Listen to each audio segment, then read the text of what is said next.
Right. In an ideal world, things are working now, only an hour late, because, of course, when I can't actually stream from my studio, everything breaks, which is what I enjoy the most.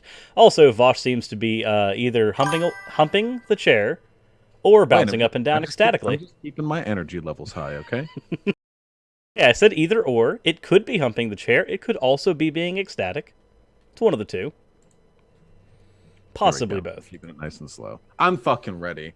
Why won't this person use my pronouns? Why won't this person call me he? That's fucked up. Yep, and come on, Discord. Please, please, have mercy. Do not take up a full screen. I just need you here. Okay, so anybody who is listening in on my stream, if you want to submit fan art of me, Vaush, or anything like that, standard rules apply to the stream as always. Fan art that is submitted during the course of the stream will be thrown into the fan art section on the stream itself, so you guys can see that. That said, now that we are actually live, I hope you guys are having a wonderful time. Both my stream and Vaush's stream, as you both are hearing us, assuming technology is doing what the hell it's supposed to do. If that is the case, then we should be good. Amazing. All right. So, person we've got on hand today, if you are a fan of anime, I'm a fan of anime. Vaush, I think you're a fan of anime, but we're I'm a not. huge fan of But anime. but we're not fans of Annemae, the actual reactionary YouTuber. I'm not familiar with this reactionary YouTuber. Why don't you inform me, comrade? So she's got a 30,000 subscriber channel, so a fairly decent size. She's also known for having a very cutesy avatar while also spewing some pretty horrible bullshit. Basically, if you've heard it from Steven Crowder, Ben Shapiro, or any of those, you'll hear it out of her mouth. But all coming from like a really cutesy, tiny chibi anime avatar. So Disgusting. yeah, the aesthetic is strange, to say the least. It's a bit strange. But Excellence USAF in my chat. I've seen enough anime to know where this is going. Well, this will not have as many tentacles as I'm sure you guys want. That's why both of us have our cameras cutting off around the shoulder level, okay? Waist below, that's some listen. We got the YouTube stream up here and the Chatterbait stream down below. All right. we're diversifying our monetization. Well, Wait, before we get started, Cirrus. Sure. Wait, do you go by Cirrus or do you go by your actual name? Either or, though Cirrus is preferred. Gotcha. Cirrus, what so when did you like decide you love Thrall enough to adopt the cloak? A long time ago, so about 5 years ago, I started a Hearthstone channel of all things, and I commissioned the little chibi version of my avatar because I wanted to do top 10 lists on there, so I figured, hey, I'll just have various versions of the avatar pointing to numbers for the top 10 stuff. I ultimately abandoned the channel because my enthusiasm for Hearthstone died out in a couple of months. And that's kind of what my relationship with that game has been ever since. A few months of really enjoying it, and then a year of going, I'm never playing it again, and then the vicious cycle continues. However, when I decided I wanted to get into originally just atheist skeptic content, I ended up grabbing that avatar because I still had it as a resource and repurposed it for my channel. So it's one, I do like the character Thrall, aside from some of the like green Jesus-y things that have happened with him. Not counting those moments, Cataclysm Dustin and Broder isn't there, or Ben Brode isn't there anymore. Well, no, it's Dustin Broder. Fuck, who is the one? Who is the Thrall man who recently left the Warcraft development is team? it Chris Metzen? Chris Metzen. Chris Metzen's not here anymore. Chris Metzen can't hurt you, okay? It's less that Chris Metzen is hurting me, and more that he's stealing my kills on Deathwing and Dragon Soul, and I don't appreciate that. What a piece of shit. What a piece of shit. Honestly, fuck Cataclysm. Hey, I was big into that. Back in fucking like early Legion, I was like one of the top rated resto shamans on my server. So I got pretty in the paint, you know. Nice. So fuck yeah, shamanism and the big beige cloak with the giant fucking dooley doo necklace. It's definitely a power fashion move. I have nothing but respect. I'm actually planning it at some point of just like going to Dragon Con or something with that getup and just going. I could be cosplaying as my character. I could be cosplaying as Thrall, and you'll never know which one. You know what? Well, I'm drawing fan art of you while we do this stream. It won't fuck with my attention at all, I promise. Okay. can manage the pause. As long as you can manage the. No, I can probably manage the pause, I and believe in you. and if you do draw it, I am obligated to throw it onto my stream, Absolutely. All which right. is normally how these work. Yeah. Let me procure a reference from my phone real quick. That All all right, I am said, ready. I am ready when you are. Oh, actually, wait. I did actually have a question because I know I'm generally a very antisocial person. I don't like engaging with people unless I'm arguing with them. It's just Mhm. my kind of defect. But um, you said, and you reaffirmed this just a moment ago, that you initially started your content as like an atheist skeptic. What encouraged you to be the one atheist skeptic to turn to leftism as opposed to everyone else who decided to become a fascist?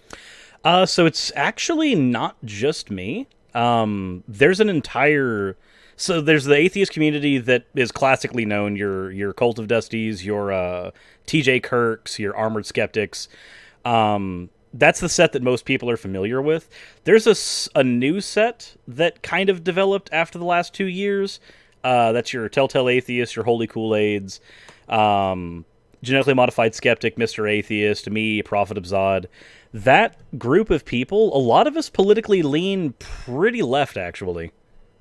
I think that when it comes to like strictly calling people part of coughing, calling people like say part of the bread tube sphere, I've heard usually me and Mr. Atheist as the ones that are listed as the ones that are both atheist skeptic and part of the whole like lefty bread tube thing. Though a lot of us do end up leaning politically left anyway. My co-host for the Hammered Out podcast is actually pretty well left as well, and he's a pagan.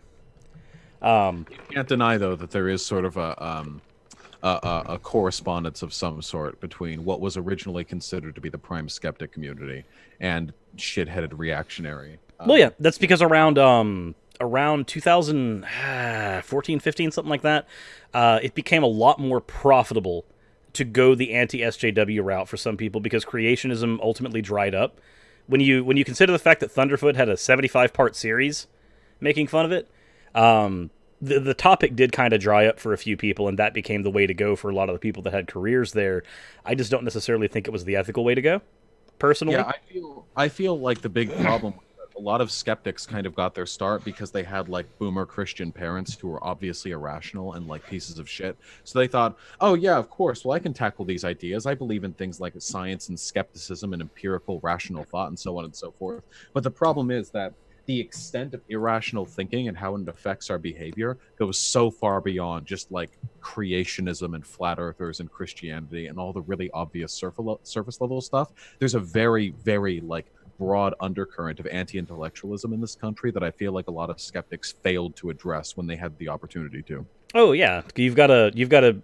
There's a subset of them that also take just the absolute worst arguments against the thing that they primarily want to go against, like religion.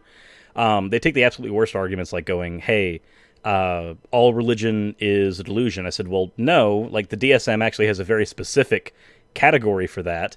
And usually the people that are going to say that are also the same people that say that trans people are delusional, and I can't stand any single one of them when they do Naturally. either of those things, because and at least they're consistent. It's just they're consistently wrong. Not to mention, there's the hard science skeptics that will only accept quantitative studies, even though I can hand them a qualitative sociology study that's been cited over 1,200 times on gender. Whenever somebody tries to tell me that gender is not a social construct, and I'm like, actually, like the field of sociology has done a lot of research into this. It's been cited a lot of times. I have papers, and I send them to people, and they go, "This isn't a real study." I'm like, Yeah, "You because don't know well, what a yeah, real because study is." for a lot of skeptics, it was never about rationality or engaging with empirical reality. It was about using reason as a tool to reaffirm the biases they had. Some of those biases, like say in favor of agnosticism, were valid, but a lot of them, like say thinking that trans people are just feelings or whatever, are completely invalid. So their ability to use reason as a weapon against them completely backfires, or at least it does empirically. It probably doesn't in their mind. Well, not to mention, you've also got another set of atheists that completely disregard philosophy as a concept, and that set bothers me as well because a lot of them engage in the theist, anti-theist, agnostic debate a lot, but that debate is grounded in philosophy. Like that's kind of where it sits. or they'll argue morality and ethics and then say philosophy is stupid. It's like, no, you're actually having a philosophical conversation right now. You just don't want to admit it. And if you were to admit it, you might be compelled to do some research, and that research might lead you to understand why some of the things you're saying are wrong. But Is there, just as a quick thing, would it be possible for you to slightly turn down the volume on your doodly doos? I assume that's like a subscriber or a donation alert. it is one or the other, and actually, I believe there's a setting I can do for turning it off completely. So allow me 1 second. It's just spooking me. Listen, I get spooked real easy, okay? It's giving me the deep spooks. Question. I think you figured out at one point how to turn them off on your end. Do you remember how in OBS? Well, are you using OBS? I'm using Streamlabs OBS. Yeah. Well, I assume the two programs are nearly identical, but for what I did was, wait, can you do this? Wait, if you go into alert filters plus, nah, fuck, damn it. Yeah, what I did is that if you right click on the source of that and you check the shutdown source when not visible, you can then make it invisible, and that will also get rid of the audio. All right, let me see. My girlfriend just made me tendies. I'm a very happy boy. Look, everyone, they're little tendies. Said right click on it, and then yeah, then properties or settings or whatever it's called in Streamlabs OBS, and then there should be a setting that says disable source when not visible, meaning that if you set it to invisible, it will also cut the audio. Okay, that's already checked on mine. Then you should be able to just click the little eyeball next to the icon for the alerts, and it will make them both invisible and inaudible. Boom. Dunzo. And hopefully... Amazing. Actually, I don't know if that's going to completely cut that out. Hold on. There's another method I have. It ain't a biggie if they don't. I mean, if I get spooked, that just adds to the comedy, right? It can. Let's see. We're going to... Are you vegans in chat mad? Oh, God, they're so fucking mad right now. What's funny is I'm actually going to be doing chicken tenders tonight, too. Chicken tendies. They're the best thing in the world. All right, that said, now that we've got the tech support stuff out of the way, hopefully, not that it's going to stop, we can go ahead and start this video. So the first one we've got on the docket from Annemae is called Why I Won't Use Your Pronouns, because apparently I'm going to assume this argument's going to be inconsistent with why you wouldn't use someone's name, for instance. But I don't know. We'll find out. And Vaush, let me know if you can hear it when it goes. Yep, I hear it.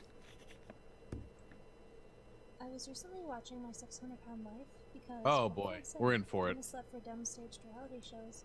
Anyways, the typical comments on those videos are usually something along the lines of... But then this video popped up, and of course I had to watch it. And reading the comments threw me off a bit, if I'm being honest. A few of them were the typical, you know, you're fat, you're gross, lose weight comment. But the rest of them were in support of him because he's transitioning to a woman. So, don't you love how, for her argument to hold any water with her audience first, she has to bring out somebody who she wants to body shame on top of this? Actually, what I love the most is the fact that, and pardon me for slut shaming, but she is deep throating that microphone. Holy shit. That microphone is somewhere like 6 inches down the throat. God fucking damn. The balancing on that. Hold on. I've got like 6 pounds of tuna in my mouth. Give me a second. Gotta say, you're wanting to talk right now with all the meat in your mouth at the moment. Oh, God. Just how I like it. It's honestly, I'm more articulate with a dick in my mouth. To get to 600 pounds in the first place don't deserve your respect. Yeah, okay. Hey, I have to say, we're already here. A very special contempt for these fucking, like, ooh cutesy anime girls. We all saw this shit in high school, okay? I'm coming out hot with the ad homs, all right? We all knew this shit in high school. We all know the fucking cute girls with the and they have the phones, and they have the big phone covers, and they have the little dooley-doos, the little dangly bits from the phone cover, like the little chibi icons, or it's like a keychain, but it comes off, and they're all cute and ooh, and they barter for the attention of men by pretending they're not like the other girls, thus reinforcing the same system of stigmatization that they mire under. This, I think, I have nothing but disrespect for the people who try to like leverage cuteness to further reactionary politics. Okay, these people, yeah, Squad W. That's what I'm saying. Fuck femoids. Squad W's in chat. I have nothing but disrespect for these people. Yeah, not really much of a fan either, because the thing is that when I look at that avatar, I think of something that's like cutesy and innocent and fine, and then the first thing I hear in the first 39 seconds is body shaming. I'm like, wait a minute, hold on. One of these things, there's a certain level of like dissonance that's going on in my head now. I think it makes perfect sense, much in the same way that Nazis will use stuff like friend world or clown world to disparage the legitimacy of their own talking points in a way that makes it very difficult to argue against them. Like, oh, this is a Nazi dog whistle. What? I just see a green frog. So too do people like this dissuade and undermine the severity of their bigotry by framing it in this ooh cutesy anime girl shit. There's also another side that's really awkward. So my community on my Discord has a lot of furries on it, and one of the things they've brought up to me is there's a subset of the furry fandom that is generally looked down on. That's like really, really pro-Nazi. Like a lot of them will have their avatars drawn with either like Sig Heil poses or with the memorabilia and everything on, and it's like when you look at that, the first thing I think is, you do realize that by being the social minority, you would be the first person to not survive that culture, right? It sucks. They're black Nazis, dude. They're fucking everywhere. Well, yeah, and Jesse Lee Peterson's a white supremacist. They can be like self-defeating. They can be self-defeating. I would go so far as to say half of all black people, Nazis. It's crazy, dude. I don't know what's going on. Unless, of course, they're diagnosed with a mental illness and want to cut off their genitalia, then, of course, you should praise them. Okay, so the next thing we get here is obviously if you're trans, you must be mentally ill because you want to cut off your genitalia. First of all, not all trans people want to cut off their genitalia. That's not a thing that all trans people do. Secondly, if you do feel like you want to, need to, etc., that doesn't necessarily mean you're mentally ill. You may or may not have dysphoria, but that's not the same thing. Again, please reference the DSM. It doesn't have these things in there the way you think they do. Well, also, the entire framing of the issue is preposterous. Everything concerning like transness or transgenderism, like in regards to the DSM-5, in terms of legitimate treatments towards dysphoria, one of which is physical transition if recommended by a practitioner, all of these things fit well within the purview of accepted medical science. They call the surgery, the bottom surgery, brutal and barbaric, but it is in reality one of the most complicated, precise, and ingenious bits of like biological, medical fuckery that we've ever been able to engage in as a species. They say that it's, brutal to have a part of your body cut out, but if we're talking about reducing, like getting rid of a body part to lessen the likelihood of you having harmful outcomes in the future, it's really no different from getting your appendix removed. All of the framing that they have concerning the bottom surgery is super fucking emotionally loaded. Like it's so, like they're so fucking triggered. They just get so fucking mad. It's just reaction. That's all they have. Yeah, and it's no different than the argument that you get whenever you try to ask somebody what's wrong with a woman being promiscuous, what's wrong with someone being gay, what's wrong with this. Their answer always is going to end up boiling down to one of two things. Either the real reason they think it's icky, or the reason they'll hide behind, which a lot of times is going to be hidden in some kind of religious bigotry, where they go, well, this is a conversation today actually on my Discord with somebody who I ultimately ended up having to kick because he decided to be a hyper misogynist, like the great wonderful person he was. But he basically said that women needed to follow their imperative to stay in the house, bear children, and only that, never pursue PhDs, because that was what was in line with divine logos. And I'm just like, okay, you're just hiding behind that. I don't argue with religious people if I can get away with it. I don't know if you probably wouldn't, but I recently argued on stream that there's no such thing as a religious person, that nobody authentically believes in their own religious values. They just use them as an enabler for whatever prejudices they might hold outside of their religion. And I stick to that. I stick to my edgy fucking invalidating tweet very strongly. Because goddamn, every single time people like engage with religious thought in a way that allows them to disparage minorities, they do so in the most dumb fuck brainlet way imaginable. What I find is on the whole usually it's your Abrahamics that do that most. I have found a lot more moderate and agreeable polytheists than I have monotheists. Yeah, I suppose I'm pretty anti-theist, but I would definitely take a poly over a mono for a variety of reasons, ladies and men. That was a double entendre. All of it. Hey, all right, hit me the fuck up. And also, they censor his man boobs, which I thought was so funny. What difference They censored his man boobs, which she thought was funny. I don't think that's even a point. does it Well, make? yeah, Can't it's even not an see his argument. In the genitals immortal anyways. words of Molyneux. Just saying. Oh my god, Anna, you're such a bitch. Yeah, I know, but I like to have fun and not pander. I like to have fun and not pander. But she's literally just pandering to right-wing people right now. Like this is the definition of pandering. Yeah. This is, I don't know what to say. It just feels over reals right here. The idea that it's pandering to accept like medical consensus, and it's just a joke to like to speak against it in a way that one would describe as conspiratorial. If they were talking about, say, a flat Earth or global warming, I don't know. Feels over reals. I know He's it's the fucking current conservative. year, and we're expected to all hold hands and be super kumbaya and all, but I still just can't get with it. So again, nobody is expecting you in, I guess this one was in 2018, no one is expecting you by the mere merit of it being 2018 to hold hands with everybody. In fact, actually, I'd argue that the fact that we have disagreements is a good thing, because the last thing I would want is everybody believing the exact same thing, especially if that one thing is incredibly harmful. Like, having the disagreement allows us to actually have conversation. Nobody's saying that you need to sit there and be kumbaya with everybody. However, the idea that just because it's a particular year changes things is just weird to me. Yeah, and also the implication of a statement here was that you have to like hold hands with people, as though this is like purely a matter of like empathy. I'm not holding hand with a trans person right now. Look, both hands. What? This is how we know Vaush isn't currently masturbating. This is the only way. I'm doing your fan art right now, my dude.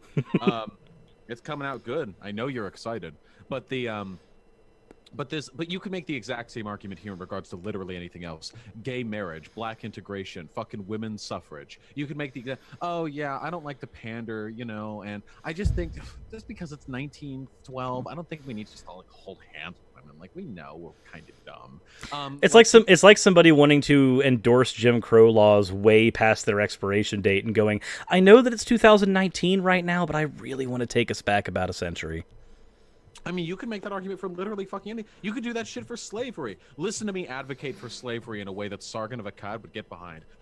I'll try to listen up, everyone. All right. So now there's a lot of PC leftists right now who are, and listen, slavery was horrible, yes, but there are a lot of PC leftists right now, leftist radicals who aren't willing to acknowledge the many economic benefits brought about by slavery. And I think if we need to have a reasonable conversation about how to move forward, we need to consider that maybe there's more to it than that. Now, I know what you're thinking, current year and all that, but listen, I'm not going to sit here and hold hands with you people just because you're triggered over a potential of an economic system. Like, you could do, like, the lodge, it plugs in flawlessly to literally any set of social values.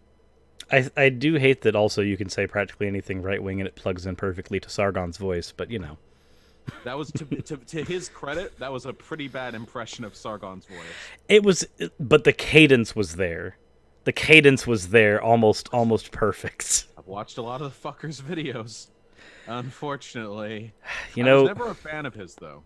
To my credit. I luckily for me, I didn't become a fan of any skeptic or atheist content creator until roughly 3-ish years ago. So like by that time, characters like Sargon had already been firmly kind of entrenched in dumbshittery. Yeah. I made a video a few months ago on why non-binary doesn't exist. I hate that I'm having to pause this every 2 seconds, but there's that many dumb things being said. I mean, it's not even an argument. Do we even need to like validate that claim with a pause? Like, all right, Nice one. Good job disproving the philosophical ought right there.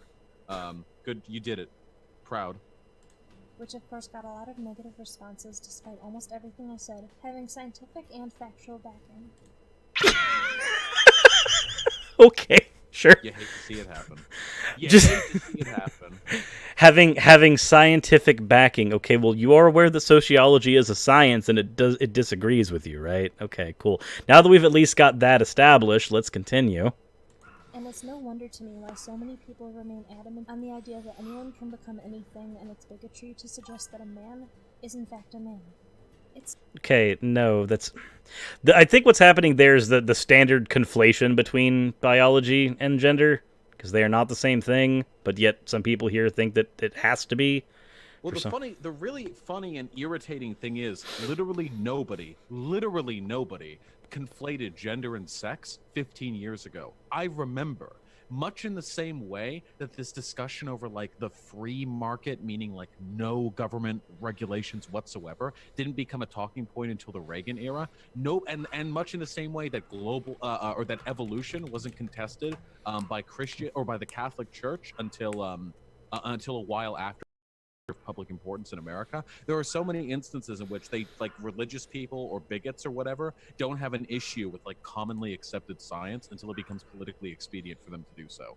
Oh yeah, no, like literally the young Earth creationist movement was started after the in America. Like it was started by a handful of guys who said, "Hey, we need to actually have an imperative against this." I don't remember their name off the top of my head, but I've referenced it in several videos now. So whenever somebody tries to tell me that young Earth creation is objectively true, I went, "Well, I guess if objectively true can be started as of what, 60, 70 years ago? Yeah, sure, maybe, but not really." scary to stand up to this mainstream idea. The truth is that everyone It's not scary to stand up to a mainstream idea here because your idea is the mainstream idea currently. Literally stand up to capitalism every single fucking day. I don't want to hear it from these bitch babies who cry and whine about the fucking Peter patter of hate that they get after being openly bigoted when fucks like, what was that? Who's that fucking guy? The gay guy from Vaush who Steven Crowder is picking on right now? Are you familiar with this shenanigan? No, I'm not actually. Oh, it's some big shit. Steven Crowder even had to make a comment about it in this video. So maybe YouTube will take some action. Probably not, but it's always fun to dream, right? Yeah. wants to be nice, regardless of what that entails. And sometimes being nice and getting along with every decision someone makes can be harmful. Sometimes you do need to intervene in others' lives, especially if it's someone you care about. Okay, so instances where intervening in somebody's life is a good idea. If they are actively doing something to harm themselves, associating with your gender identity, it is not in the category of things that harm yourself. In fact, by you actively rebelling against them and doing so, you are now the one causing harm, even if you're intent wise. Well, they don't give a fuck about that. It's the exact same arguments that that people like that would make about fat acceptance. They would like shame fat people, and when called out in it, they would be like, oh, no. You see, we're doing this to help them because we're giving them a social incentive to not, to not be fat anymore. In spite of the multitude of like research, the totality of research indicating that shaming fat people is not, even if that was a good thing to do, to shame people to make them less fat, it doesn't work. It's never the argument they've actually cared about. They just want to make fun of fat and trans people. Also, for my chat, Excellence USAF, I know that she is incredibly quiet. Unfortunately, with her volume turned up, she just whispers into the mic, but the mic is like in her throat. So it's... Yeah, I'm telling you, she's deep throating that mic. I don't know why people do that shit. You keep it a few inches out and you tilt your head away from it so your little noises don't go straight into the fucking filter. Easy peasy. Yep. Or you just do the thing that I do and get an actual pop filter for $5. Or that. That way I can be incredibly lazy and speak into it whenever the hell I want.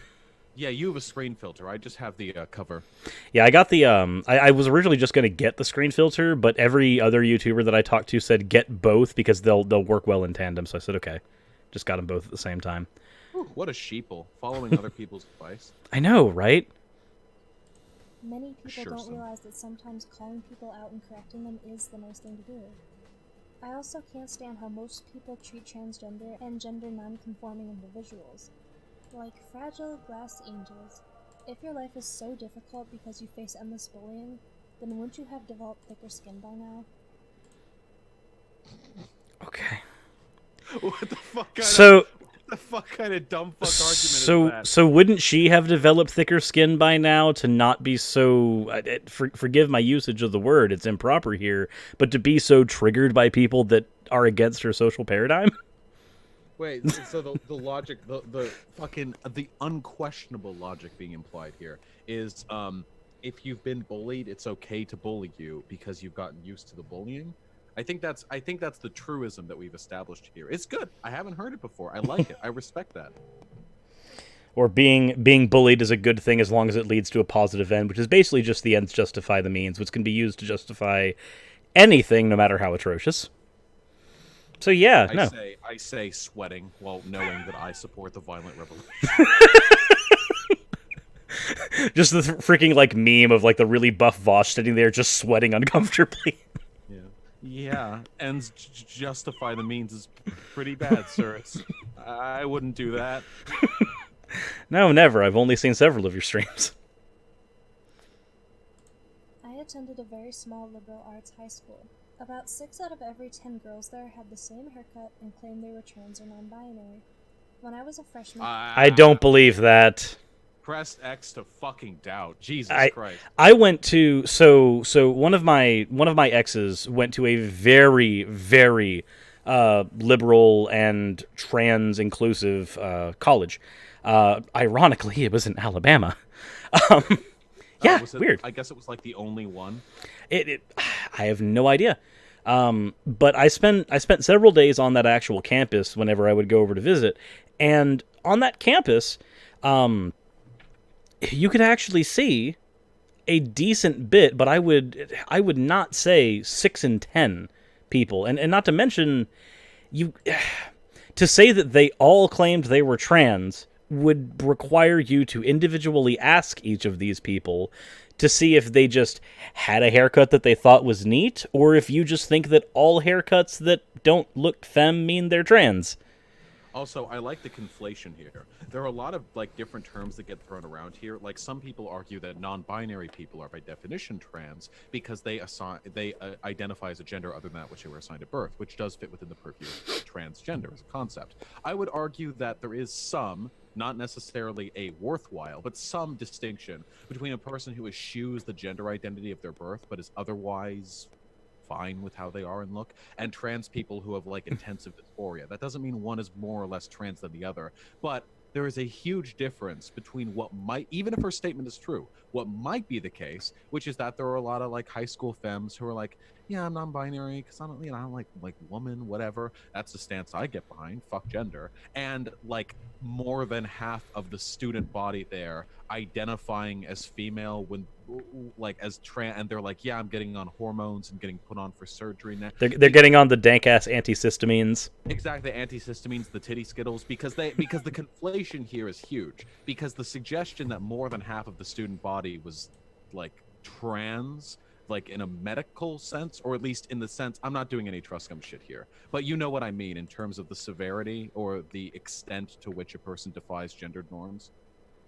Yeah, it's really weird because there are some people, like for instance, my both of my girlfriends are one of them is very femme present and the other one is less femme present, but they're both non-binary. It's even though it's on a bit of a spectrum, on a bit of a scale, I'm never going to say that one of them is more or less than the other in that capacity. That's just a stupid argument. Only that a deliberate conflation between all people who don't identify as the gender assigned at birth is a deliberate way of ensuing panic and confusion in the rhetoric of this video specifically. And I honestly thought it was cool and just kind of played along, but let me tell you, that got old really fast. I know my experience is just my experience, but sitting in class and hearing a 16-year-old girl yell, "Oh my god, I am so gay. I am so trans. I'm gonna have such a big..."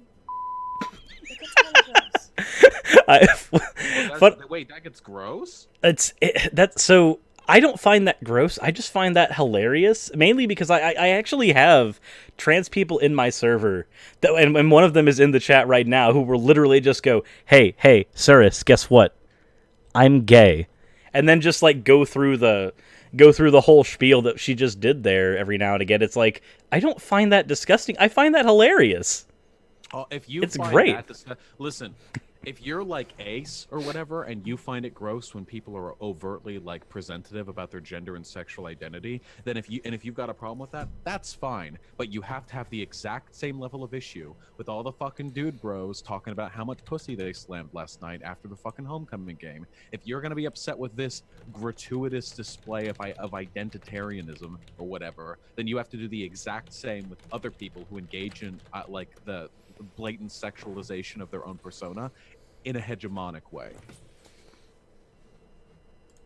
There was also one girl that stuffed a fake dick in her pants and whacked people with it, so needless to say, I did my best to avoid her. I would also like to add that I had short detention. That's literally just...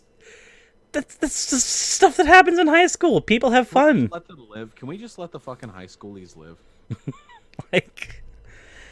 This isn't an argument against why you won't... So like, her argument here just seems to boil down to, people insulted me and I was uncomfortable in high school, so I'm not going to use anyone's pronouns ever. Like, okay, I'm sorry that probably a single person maybe whacked you with a dildo. Like, yeah, I get that could be problematic, but at the same time... a couple dildos to the skull now and again. That shit just happens. Especially since Grand Theft Auto made it really popular, especially if it's purple. All fucking Saints Row, all fucking reactionaries are like this. They're like, I used to be tolerant, but then I saw two gay men holding hands. Now I'm a member of the Kekistani nation.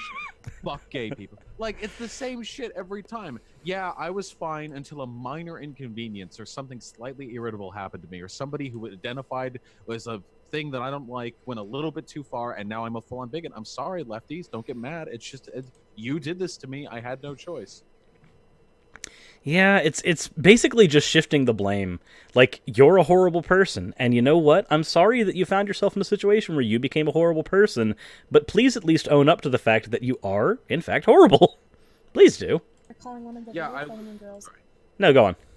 No. I would just have a lot more respect for reactionaries if they were upfront about their beliefs. If a reactionary, and some do this, if a reactionary stepped up and they were like, I don't like trans people, I don't like gay people, I don't like fucking lesbians or whatever, I don't like these people because God ordained that a heterosexual relationship with a cisgender man and a cisgender woman is the only valid way of engaging in a relationship. Everyone else is fucking disgusting. I hate these people and I want to kill them. I respect that.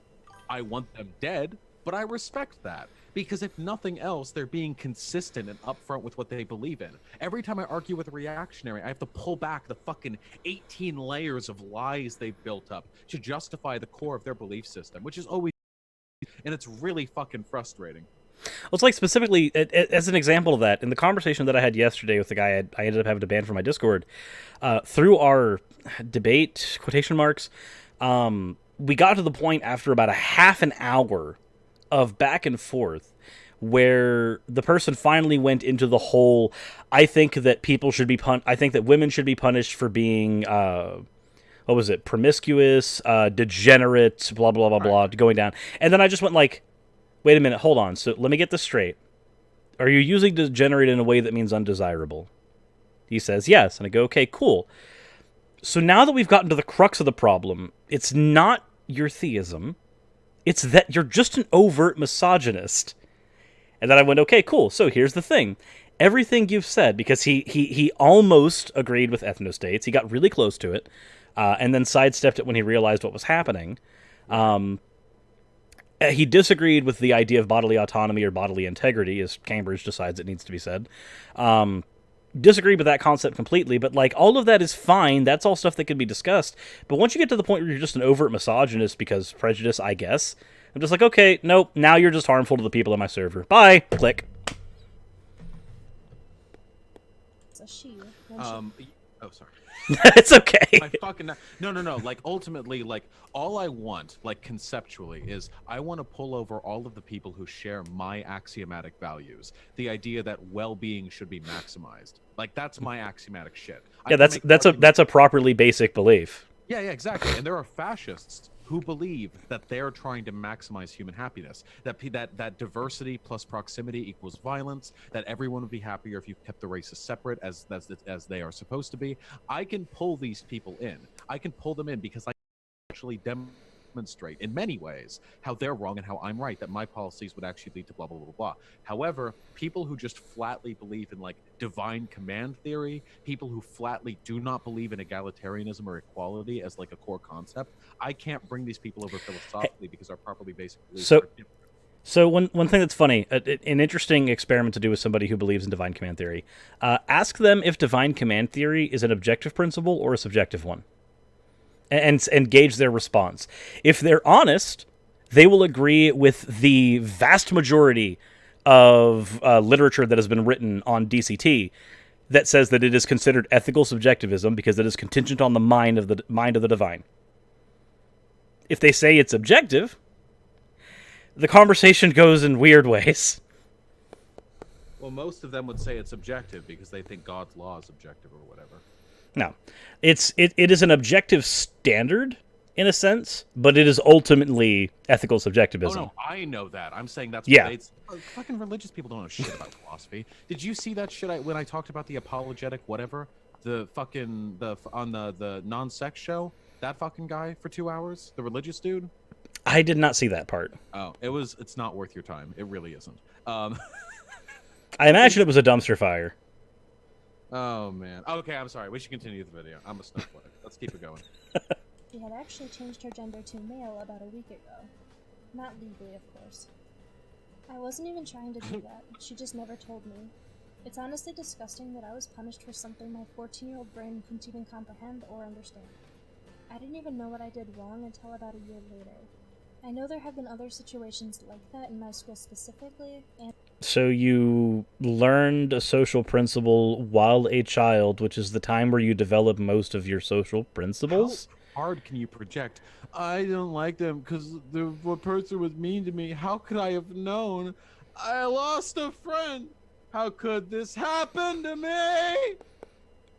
Raging Atheist in the chat just said Apology Supreme. Yeah, no, there's a guy named Apologist Supreme who goes on Twitter and says all the worst, like everything that the worst. Oh wait, it was Supreme? Mm-hmm. Yeah. Whew! I actually have a couple of videos on my channel about him specifically. It was a lot of fun. I've never prepared for like a religious arguments, but they're really easy because they're wrong. So I don't have to prepare. When you're dealing with a lot of that like monotheistic crap, it's not terribly hard unless you're getting into somebody who's willing to like bite the bullet on a lot of issues. Open theism is awkwardly hard to argue against. It falls into a lot of problems. So it's not impossible. It's just a little more awkward because it's not what you're used to dealing with. Have you heard of a person called Darth Dawkins? Oh my god. Yes. Okay. That's a yes. That's a yes. No. Darth Dawkins is I will say this to my chat and to anybody listening. Darth Dawkins is a piece of human garbage. I'm sorry. I have had very, very few interactions with him. Most of my interactions have been very peripheral. But from what I have seen, he is somebody who I cannot stand. Yeah, he's a character for sure. The only interaction I've ever had with him was just watching videos of him the 2 times he spoke with Destiny. But it was some good shit. By the way, you'll be happy to hear your fan art is coming along beautifully. Oh dear. That's either wonderful or terrifying because it's always a dice roll in my fan art section as to whether or not I'm getting something that's like, oh, that's cool, the character looks cool here, or oh look, it is my character but with tits and there are tentacles. I'm drawing you slightly more muscular than you are in real life. Could you? So you mean any amount of muscle? Don't put yourself down, comrade. This is a self-love space. Do you mind holding one moment while I use the restroom? Yeah, absolutely. I can go ahead and... More fun than I thought I would. I guess I'm less antisocial than I thought. Awkwardly. Yet here we are. Excellence USAF in my chat says, how many tentacles? So the answer to that is as many as Logic can fit into his hell space, I guess. You'd have to ask Wimbologist. They were the first... No. Were they the first?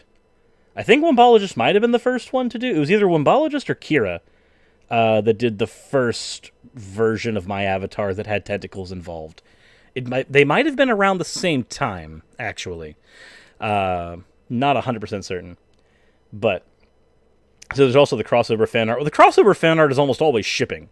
Like, let's be fair. There is fan art of my character receiving 200 foreskins from Ocean Keltoy, like as a marriage proposal. Like, no, that's fairly normal. All right, I'm here, and I'm hung like a steer. Let's do it. Excellent. I was just talking about apparently getting fan art of receiving multiple foreskins. Good. Well, naturally. I mean, we've all agreed circumcision's kind of a shit thing to do without the consent of the child, right? So if one foreskin is good, why wouldn't multiple foreskins be better? Well, if you remember, there's actually a story in the Bible where a marriage proposal is done by lopping off 200 foreskins to deliver as a dowry. You know, I didn't know that. Who did the foreskins belong to? The foreskins belonged to the enemies of, I believe, King Solomon? I could be wrong. It's David who gets them. He says, you can't marry my daughter until you've proven that you have killed 100 of my enemies. And he goes out and kills 200 of the enemies and brings the foreskins of them as proof that he did the deed. Did they eat them? They don't exactly say what they did with them. King Saul. It was just my chat has got my back on the biblical stuff. King Saul. Yeah, no. Interesting story. It's, you know what? Pinnacle of ethical morality, the Bible. Foreskins is a dowry. How much is a bride worth? Roughly 100 lives. Maybe they were using them for like early stem cells. Aren't they supposed to be really good, right? Foreskins for stem cells or something? Or am I thinking of aborted fetuses? I think it's the fetal tissue. Fetal tissue is what we use a little more. Funnily enough, the one point that I will give, the one point that I have to actually give the anti-vaxxers whenever they go, oh, look at the ingredients! Fetal tissue is in the ingredients of the vaccine! Like, yes, it is in there. Would you like to know how we got them? We've been using the same mutated culture for like 30 years. And we've just been using that same one. We aren't literally just harvesting all day to make vaccines. Wait, for real? There's like cloned fetus tissue that goes into vaccines? Yes. Oh shit, that's pretty rad. Yeah, it's awkward. I'm transhumanist. I don't give a fuck. Like it was one of those things that I wasn't like overtly aware of, but then when we had to go rescue Erin from Florida, she was a forensic scientist, and this is like all the stuff that she had to study. And so she was like, no, I actually had to look into that one and find out that it was weird and it was awkward and it was true. So that was interesting. Also, apparently, I have... Oh, dear. What happened? Thank you, Spooky Boy Ray. Okay, so the first fan art has been submitted. Yeah? So let me go ahead and... Oh, shit, I didn't know it was a race. It's not necessarily a race. Spooky Boy Ray ends up actually sending stuff quite a lot, but this one is, and this is an unfortunate thing that happens all the time, fortunate or unfortunate, depending on who you are. But if you guys are checking my end of the stream, you will now see in the fan art corner on the lower left-hand side, apparently Vaush standing over me and holding my arms. I don't know what he's going to do to me, but there are hearts in my character's eyes, so... Oh, no. I'm uncertain. I'm uncertain of where this is going. But I know it's there. Oh, it's so cute. And I have absolutely wonderful artists that follow my stuff. That's so cute. My chat's really hard right What's funny though is that the artist behind this is also the artist behind the 200 foreskin proposal fan arts. So it figures. Who knows? Are you cut? Who knows what's happening?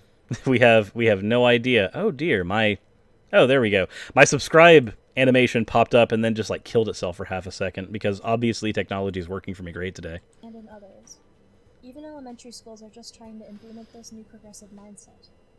So this is when people say, oh, well, just because you had a bad experience with people in high school doesn't mean they're all bad. I did say that. And Yeah, honestly, we have said that. I know that. I've met a few, keyword Okay. few, who have physically and mentally changed their gender.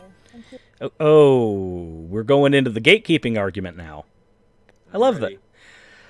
Woo! Okay, we've started the gatekeeping. Let us press play for more gatekeeping. Including our Wait, can I clarify? Wait, can I clarify my views before we get into that? Sure.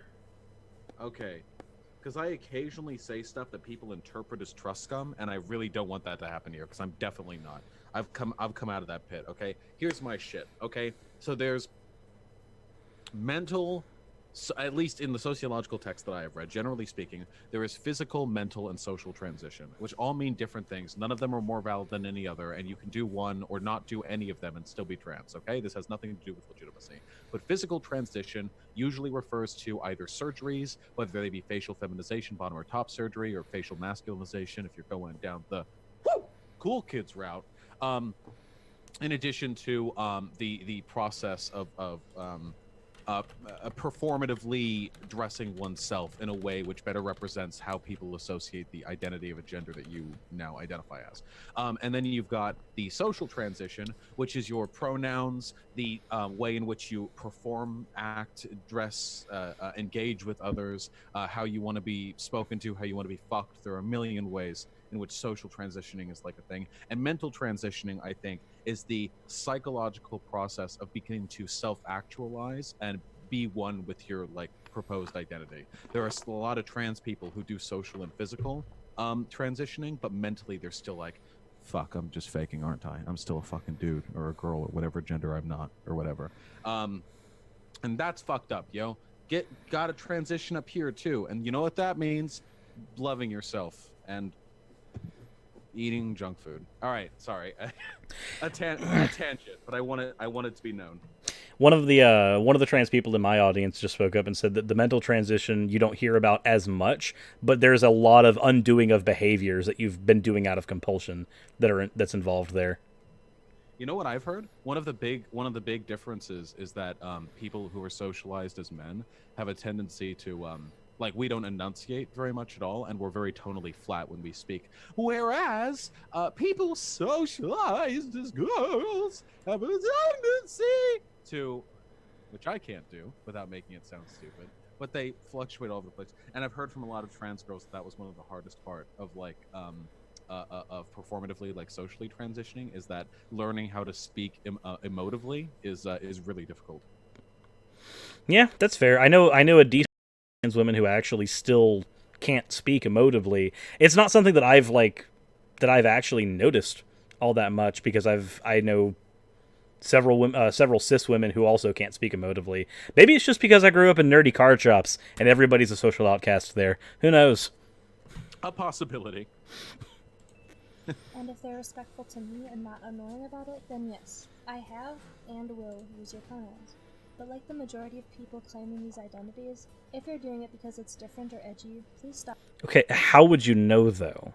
Like, yeah, she just said right there, like, if you're nice to me, I'll use your pronouns, which suggests to me that she thinks it's like a bludgeoning tool, like a matter of courteousness to throw it out there, you know? And it's there's a thing that I've learned to do with people like this, and it's a little undermining, it's a little slimy, I will admit. But I just refer to people who refuse to use people's pronouns. I just refer to them as Tim. Regardless of what their name is, regardless of whether they're male or female, I just refer to them as Tim. And when they ask me, why are you not using my proper name, I go, oh, so now you understand. If you, man, you're in fucking 3019. It's like the evolved version of the Ben Shapiro. Like, actually, his name's Benjamin. That's the name he was given at birth. That one? Oh boy, I've heard that one before. Stop and take It's a your good time. meme. You are hindering actual trans people. Essentially, it comes down to the whole Oh look, hey, it's Benny Boy. He was just brought up. How's it going? I love how this person is just going, the facts, every single time I hear the facts don't care about your feelings, you then look at the things they've said and go, but the facts don't align with literally everything you've said. This is a feels over reals argument, but you're arguing from feels. I'm so confused. This is why I do what I do, and this is why I do what I do the way in which I do it. Because I feel like the left conceded this. The right started talking about, oh, it's just facts. Global warming is this part of a cycle that happens. It's just facts. You're born a man or a woman. It's just facts. Being race and IQ. Like, they took control of this narrative that they have the facts on their side. And what lefties did, instead of saying, no, you don't, you fucking idiots. What they did was say that the righties were being unempathetic, that they were being cruel and uncaring and mean-spirited and horrid and nasty and awful. And while those things are all true, unquestionably, I think that like 3 or 4 years ago, only then did the left start to realize that, like, fuck, we shouldn't have conceded that ground. Because now we have Benjamin Shapiro going from a fucking nobody to one of the most well-known conservatives on the planet over the course of a couple years by turning into a meme the misconception we allowed to fester. Yeah, agreed there. This is the reason why in several of my videos now, when I can show research that shows that the person who is arguing the fields over reals thing is their stance, if I can show research and I can source it and throw it into my description to show that my claim is the correct one and not theirs, I will literally just go, sorry, the facts don't care about your feelings. This has been a thing I've done with No Bullshit. This is a thing I've done with Hunter Avalone. This is a thing I've done with freaking... I have not done this with the Hovens, actually. I need to do that. I can't wait. I hope one day I'm able to argue with Hunter Avalone and No Bullshit. Well, luckily for me, or unluckily for me, I haven't had a chance to do it live. It's been just in video format. But maybe one day, Brooke and Hunter will finally decide that that's what they want to do. Oh yeah, isn't No Bullshit's name Heatherly Brooke? Yeah. That's an extraordinarily feminine name. Yeah, this is why I feel like he's just very uncomfortable. Yeah, I mean, obviously I don't give a fuck about that, but I mean, that's pretty funny. It's funny insofar as it's something that I imagine he's had to contend with at some point, whilst also making fun of other people for having to contend with their own issues. It's that little bit of hypocrisy that ends up being just a bit poetic. Ooh, yeah, Tim Fool. All right, let's keep it going. Sorry. The truth is that if a man wants to be called a woman and finds people willing to do it in his life, that's fine. But the second he insists that I call him a she, and others who aren't comfortable with it call him a she, then we have a problem. It's not your comfort that has to be considered, though. It's theirs, but that's okay, Anime Tim. It's okay. It's also the framing of this is fundamentally. You could this is the argument that could be used in any fucking way. Oh, you want me? Can I use a soft racial slur on your channel? I prefer not, if possible. Okay. Listen. I grew up being taught your people. It's the N-word, you know. And I'll call you. You know what? There's nothing wrong with you folks wanting to be called people of color. But the moment you demand that I change my language, there's no way of slotting this in without enabling like every other reactionary argument. There's no way to make this argument without enabling like all racist and sexist speech. To say that you don't care about how like they feel about like they're forcing you to change your language. At the end of the day, all language being a social act, no one talks to themselves, or at least no one cares about how one talks to themselves. Because it's a social act, the consequences of that act must be thrown into the forefront of how we analyze whether or not that act is good or bad. And if the consequences of an act you're engaging in are bad, that is a bad act. This is I think most people would agree with this foundationally. Yeah, this is the idea of the social contract. Yeah. And it's pretty foundational. Like if you don't agree with the idea of the social contract, that's fine, but maybe you shouldn't socialize with people. Because like by disagreeing with that, you're literally just saying, I don't care if I do things to other people. I'm like, okay, so you're willing to just open up that can of worms for people to do it to you too. That's neat. I mean, I'm okay with you doing that. I just think that it's a dumb move. The problem is most people are deontologists. Most people think that an action is just good or bad, but they don't even they don't reconcile the consequences of that mode of thought. They want to think that way, but they don't want to live in a world where the consequences of thinking that way are evident to them. Also, in my chat, I just got a thing in there. I couldn't at them for some reason. That's weird. They said, you start calling me Tim, I'll just start calling you Dick. And I'll just say, you know what, that's fine. I prefer Dick as a Robin to Tim anyway. You're going to have to clear that one up for me, comment. Dick. Batman joke! Yes! Hell, Nope. hasn't caught up yet. You got it. You got it right there. I did it on my own. Better to be number 1 than number 3, right? I'm a gamer boy. Don't at me. No way be regulated by law. I know there was a lot of controversy a while back in regards to Bill C-16, the act that made it illegal to misgender people. No, the frick it didn't. No. Oh my god, this is the thing that made Jordan Peterson famous. Yep. Bill C-16 did not make it illegal to misgender people. All Bill C-16 did, all it did was add them into a protected class. That's all it did. That does not make it illegal to misgender somebody. It just puts them in a class of people that society has recognized are often not safe because of their identity. Something that they cannot control. You put them in a protective class so that these people will be more safe. Bill C. And it's not even just people who are disadvantaged. It's any identity by which people could be disadvantaged. So it's not just if you're a woman, it's gender, meaning man or woman. It's not just if you're black, it's race, meaning if you're white, black, or whatever else. It's not even about protecting the disenfranchised. It's just agreeing that people shouldn't be discriminated against for these categories. And since transgender or transness, pretty by any reasonable definition, falls within the purview of protections that already protected gender, the inclusion of Bill C-16, the expansion that it made, was pretty much a legal inevitability. Yep, it's when you start recognizing that there is a minority class of people that where there is a proclivity for them to be in danger. This is a thing that's going to happen eventually if you have a responsible government. It's a thing you have to contend with. It doesn't mean that it's freaking illegal to misgender people. You've been listening to way too much Jordan Peterson anime. Maybe one day we'll make it illegal to misgender gamers. I am a gamer. Rise up, gamers. The society is no longer a place for us.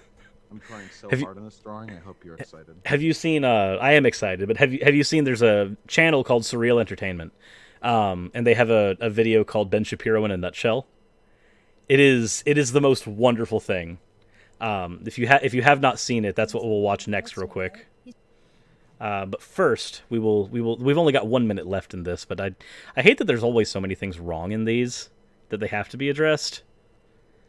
Yeah, I mean, that's what happens when you have literally no basis for your arguments. No, like if every preceding statement is wrong, every following statement has to be wrong too. Principle of entailment, everybody. But therein lies the problem. It's not my job to encourage delusion and fake narratives. There's the words. Okay, continuing. And I have a right to refuse it. And so do you. People claim That's that true. it's disrespectful to not use the correct... Yeah, nobody has argued that you don't have the right to be a bigot. It's just that it's not necessarily a good thing to be a bigot. And it entails social consequences, as many things do, but that's not a violation of your freedom of speech. Pronouns, but it's really not. I would also like to add that there's no correlation between transgender suicide and bullying or pronoun usage. What? No, that's factually incorrect. Yeah, so her way of justifying this is by bringing up a single graph here. However, there's a few things that are not shown in this graph. I get that it's data from the Williams Institute, so that's a neat thing. It doesn't even agree with her argument. It just says the rate of suicide attempts. It doesn't say whether or not those suicide attempts are tied to social alienation. No, she just grabbed a graph, and I'm gonna make a guess. We're gonna look in chat. You guys can see. I'm gonna look in here into her comment section, not comment section, her description. Anybody who's watched my channel for any amount of time knows that when I make a claim that sounds like it's out there, I will usually link a source. Usually, especially if I've got like a graph or something that I'm working off of, I'll link the source to that graph so you guys can check me. So what do we find here? We have Follow the Artist, we have Twitter, we have Patreon, we have anime merch, we have intro, backdrop, outdrop music, backgrounds, all that fun stuff. And then we have a Please Don't Do Anything to Me Copyright Act thing, which, by the way, putting this in here does nothing for your video. Like, this is like the people who share the Facebook memes about, like, I don't want Facebook having access to my stuff, and this is me revoking consent to that. Sorry, no, that does nothing. Like, none of that has any legal backing. This little bard about music and fair use. Okay, so what we have here is we have a graph from the Williams Institute, which we can Google if we want to. I don't really want to right now. But we have no sourcing. We have nothing here. We have arguments with no basing, no sourcing, no way to backcheck anything that she said, except that she happened to not crop out that this was from the Williams Institute. Had she cropped that out, which she could have, we would be running blind now. Yay. And even if she had done that, I'm familiar with the research in this respect. Every piece of research I have ever seen indicates that that engaging in psychiatrically approved like transition, whether that be social or like all the way physical with surgery and stuff, has a by and large extremely positive effect on trans people's mental well-being and a negative outcome on their rate of suicide. I mean, like as in the suicidality decreases in the population, indicating that the not only is transitioning valid, but an external source is in almost all cases responsible for their higher rate of suicide. A theory which is reaffirmed by the fact that the reasons why trans and other LGBT groups have such high suicide rates is because it corresponds so heavily to how often they get kicked out of the home and denied parental support. If you as a parent support your kid, whether they be gay or trans, you cut the chance of that kid killing themselves down to 1/4 of what it would be otherwise. And by the way, this argument works just as well, and a lot of the data correlates with homosexuality, because especially here in the South, most of those correlates are actually there in full force. This is the same thing. I'm not sure if you're familiar with Mike Winger, Vaush. No. He's a fairly... He makes an attempt to be a fairly milquetoast religious commentator. However, he does things like saying the secular argument against homosexuality, where he'll spout off tons of facts without any actual context behind them.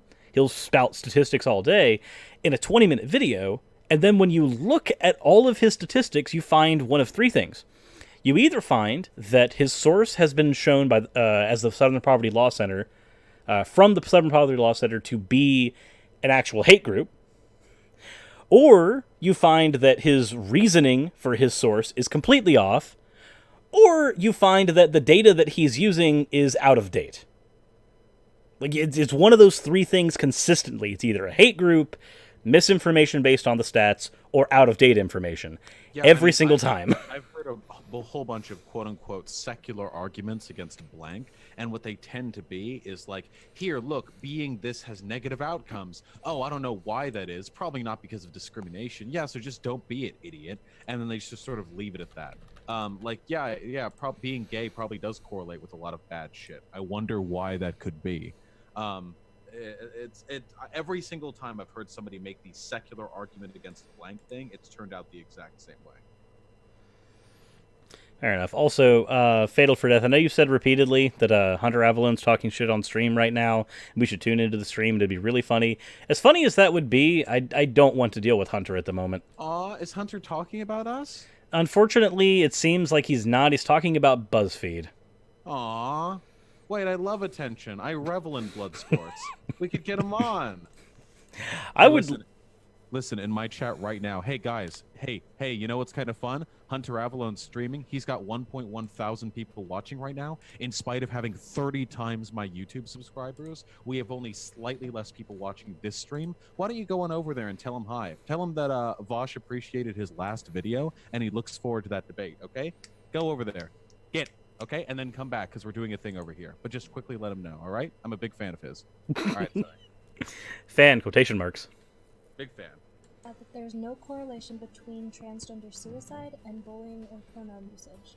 It's something that people are expecting in order to force political correctness. Oh, I just realized this. There's another thing that's here. This is the thing that Steven Crowder does. They'll use very specific terminology and say there's no correlation between pronoun usage.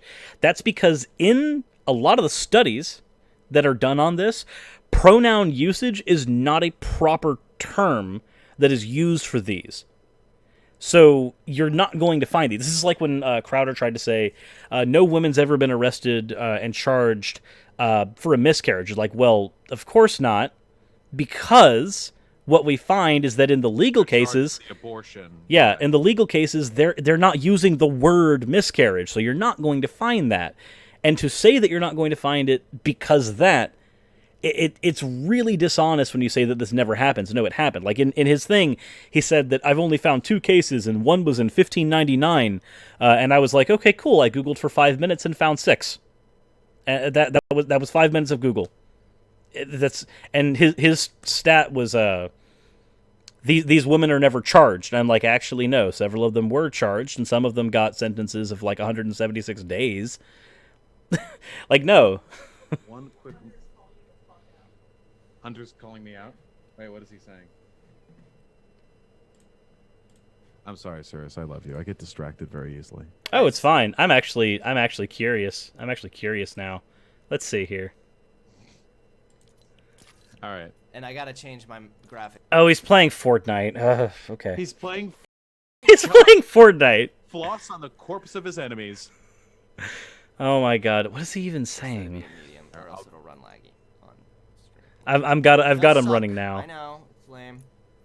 Woo! Who's ready for some Fortnite, guys? We love Fortnite. We love Fortnite. Oh my god. Hold on. I'll drop one message. I don't want to get distracted, okay? But I do get distracted so easily. I'm just dropping it. Oh hey, buddy.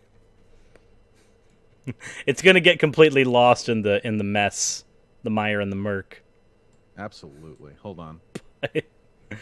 While you are doing your message, I will. No, you didn't all say no. You did not all say no. Guys, I'm seeing a bunch of comments about Vaush. I know he's probably talking about me on his stream or whatever. Vaush. Listen, I responded to his video he made on me.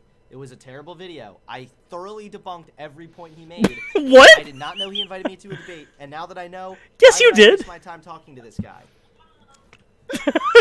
Look at it, still looks laggy. Damn. This is the computer I pay $1 million for over here. Not even able to run Okay. Fortnite smoothly. That sucks. We like Fortnite. We like Fortnite. Okay, we're gonna be playing. Oh my god. And then his audio cuts out. Okay. What? Of all things. Okay, cool. Well, we're just gonna sidestep that. Oh my god. Okay. Okay, wait. Okay, I'm doing one last thing, okay? In my chat, in my Vaush, I'm giving a chat, okay? And you guys need to spam it in his chat, all right? We need a single message. This is leftist unity. We need a clear, concise... Hold on.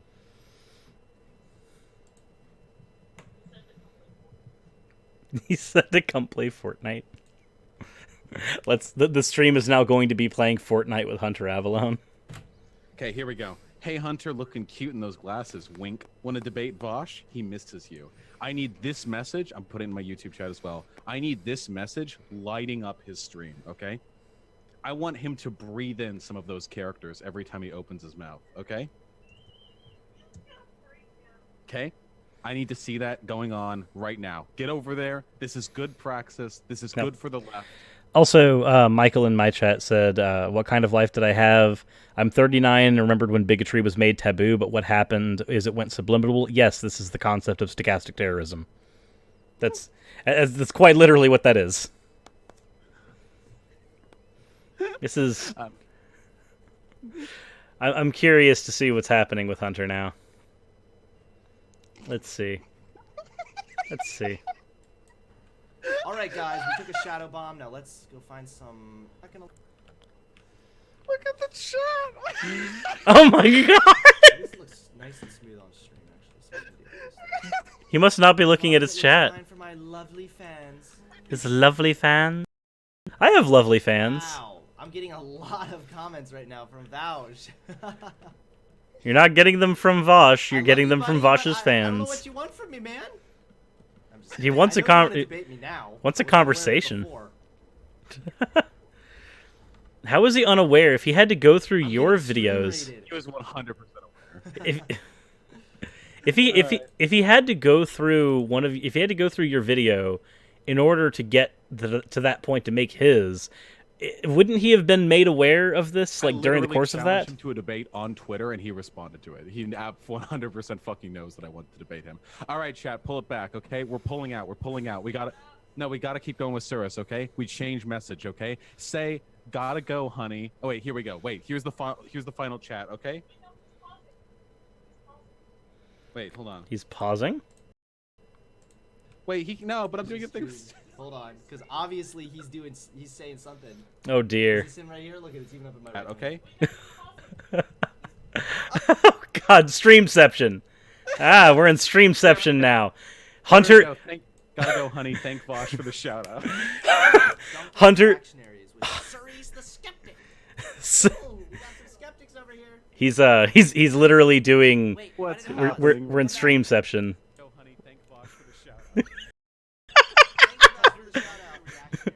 Oh dear. Surrey's the skeptic. Look at I hear them talking. It's official now. Hunter pronounces my name Surrey's.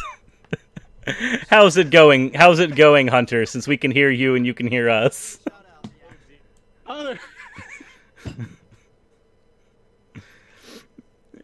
Oh dear. Oh look, see, God damn How's it. it going, Hunter? You can hear us. I can hear both you guys. Pause it. So I could get a word. This is in. the. Hold on. We can debate. So the problem is though is that it's going to do a lot of echoing. No, this is good. This is good. Oh God, Wait, why? I'll add his stream audio to the mix. Let's do it.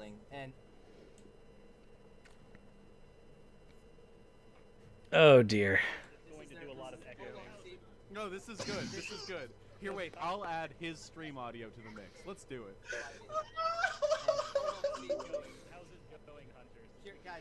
Oh God, it's the echo is too bad. I'm hearing all of the repeated things. Vaush, you are going to have to be the translator for me. I have to watch on mute. I have to watch Hunter on mute. I can't. Oh dear. Where are we doing? What are we even doing? Callan says in the chat, so this is how debate happens. Okay. All right. Later, email me. Okay. All right. Oh dear. No, this is good. This is good. I'm gonna die. I need water. 1 second. Oh boy, he has sent the thing. And Vaush has left the building. He is currently laughing and dying slowly. But here we are. Here we are. I got killed. That is actually legitimate. Like, I think he actually is gay. I don't mean that as an insult. Oh boy. That he is. If he's gay, he's gay for me, right? Iron Nation in the chat isn't ignoring hate groups, just the genetic fallacy. So the genetic fallacy is when you assign a truth value to something based on its source. However, you can still demonstrate, for instance, I can still demonstrate that a particular source is wrong by merit of it having ulterior motives. The genetic fallacy is ignoring all of that other nuance there. So if I were to say... Wait, my water. If I were to say, ignore everything Hunter Avalone says by merit of him being Hunter Avalone, that is the genetic fallacy. Okay. All right. I'm sorry about that, sir. Oh no, it's fine. That was beautiful. Good. It's- Oh, man. It continue. Hunter says I'm gay. I mean, he got me. Ladies and gentlemen, we got him. We got him. Oh, I guess. Fuck. I guess I. Sorry. Oh, No, there's no reason to be sorry. We're having fun. Yeah. I know my streams are typically extremely scuffed. I don't know how like professionally you tend to conduct yours, but that was funny. So here's how it usually works. For me, I can be professional and go through multiple videos when I'm on my own. As soon as I have a guest on, derailing is the name of the game. Subscribers are used to it by now. Good. They've been dealing with it for a year and a half solid. They'll be all right. Oh, you a year and a half? You actually have a relatively new channel then? Yes. Oh, nice. I'm delighted to hear that. He's what? Oh no. Oh dear. Here, hold on. Year and a half. You actually have a relatively new channel then? Yes. Okay, so he's done with me. Good. Then, all right. Well, we'll He just says, "Oh, he's done with me." Good. House will have a debate, and I'm going to talk to him about stuff. Some stuff. Yep. Okay. Some allegations that have been brought forward. Oh dear. Hunter, Oh, you it's gay the for poppy shit. Absolutely. Come at me. Ew. That's gonna be fun. That'll be an interesting conversation. I'm ready. I will tune into that. There is nothing on earth I am more prepared for than bigots accusing me of being a bad person for fucking being a shit over Discord a year and a half ago. I am so emotionally ready. This is the best day of my life. All right, let's continue. Well, I'm glad to know that the stream that I brought you on is the best day of your life. Interesting. Correlation does not mean causation, however. No, I think in this instance it does. I think you're a lucky charm for me. Excellent. All right, I'm woozy. I got to get back to this drawing because you're coming out good here. And click. I personally want no part in this and will very rarely use someone's preferred pronouns. At the end of the day, pronouns don't matter, are unimportant, and sometimes do more harm than good. Okay, so What? Okay, so here's the thing. Pronouns are arbitrary. Arbitrary does not mean unimportant. The word you're looking for is arbitrary. Secondly, using someone's pronouns causes no harm. It is by actively not using someone's pronouns that you in fact cause harm. I'm at a loss. It does more harm than good. The only argument that I could imagine that could be made there is like if you're one of the people that believe that by using trans people's preferred pronouns you're enabling delusion or something. Which is probably the case here. I think so that's the only way I can see that is that they say that it's like espousing delusion. If that's the way that they want to argue it, it's mildly consistent within their own framework. The only problem is that framework is the flamework. I mean, I guess it is flamework That's too. rad, though. Flamework? But that framework is inherently flawed. So like being consistent in a flawed framework. Did I say it again? I need sleep. That's what I need. I'm doing this off of a 2-hour nap. A 2-hour nap or something? Yes, I spent the entire night moving boxes because the moving situation was that the house wasn't finished. It's also the reason we don't have internet yet. The house wasn't finished at the same time that the lease was up in our apartment. So we moved into the house half done. As such, we couldn't move our stuff into the house because the construction crews have to be in the house all day. So our stuff is sitting on pallets under the carport outside of the house whilst the house is being constructed around us. This is why I'm not in my studio. This is why this is also for people in my chat who are asking for Plushy Cirrus to make an appearance. Plushy Cirrus is at the house and I'm not running down that hill right now. So, no. That when I can do streams in proper again, Plushy Cirrus will return. So, about 5 days. Well, I hope after this stream you're able to get some well-deserved rest. I imagine that that having barely any sleep and then like immediately having to deal with fucking tech mic issues must have been a stressful endeavor. Yeah, just a little bit, especially considering that because we're living essentially out here in the country, my house is up on a hill, and my parents' place where I'm having to do this from is downhill, so I'm having to run up and downhill with computer equipment, which is not fun because I have a big gaming rig, which is quite heavy. Plus, I'm running this off of a 32-inch monitor because that's all I've got is TV. So not really a monitor. The picture isn't as clear as I'd like. But Hold on 1 second. Yes, Faye? Nothing. Hunter just like got frustrated. I think about like audio issues. Hunter's getting frustrated about audio issues. I can empathize. I can definitely empathize with that. Is that he's about to go jacket because this is the closest he's come to ever directly speaking with me. So wait, are you saying that when he said he thinks Vaush is gay, he was hopeful? Yeah, I think like Vaush is gay. He really is. Like in the Disney princess hopeful theme. Oh man. Oh, Hunter Avalone. I feel like I might be enabling some toxic shit by like making the gay jokes with him because he does have like a traditionally effete appearance. But at the same time, I can't help it. I'm weak. I'm but a weak boy. I will admit that in my first video on Hunter, after he made it was his video on the BuzzFeed LGBTQ video, the questions for straight people. After his comments about like the straight looking lesbian, I'm just like, well, you are the gayest looking straight guy on YouTube, so I mean, I guess you'd know. Yeah, he really does. does look gay, doesn't he? Like I recognize that Hunter is straight as far as I'm aware, but being part of like having a lot of LGBTQ friends and also being kind of part of the BDSM scene, I can recognize a twink. Yeah, he does hit the fucking markers. You probably know I'm pretty slutty. I know I've certainly met quite a bit of performatively gay people who look and act like Hunter. And here we are. And here we are. Listen, I'll save Yeah, some of just him so for many- you after I'm done with it. Considering that the primary amount of fan art that I get that ships me with people is in fact gay fan art, regardless of the fact that I'm hetero. Here we are. Are you hetero? I actually am hetero. Oh, does it bother you? No, not really.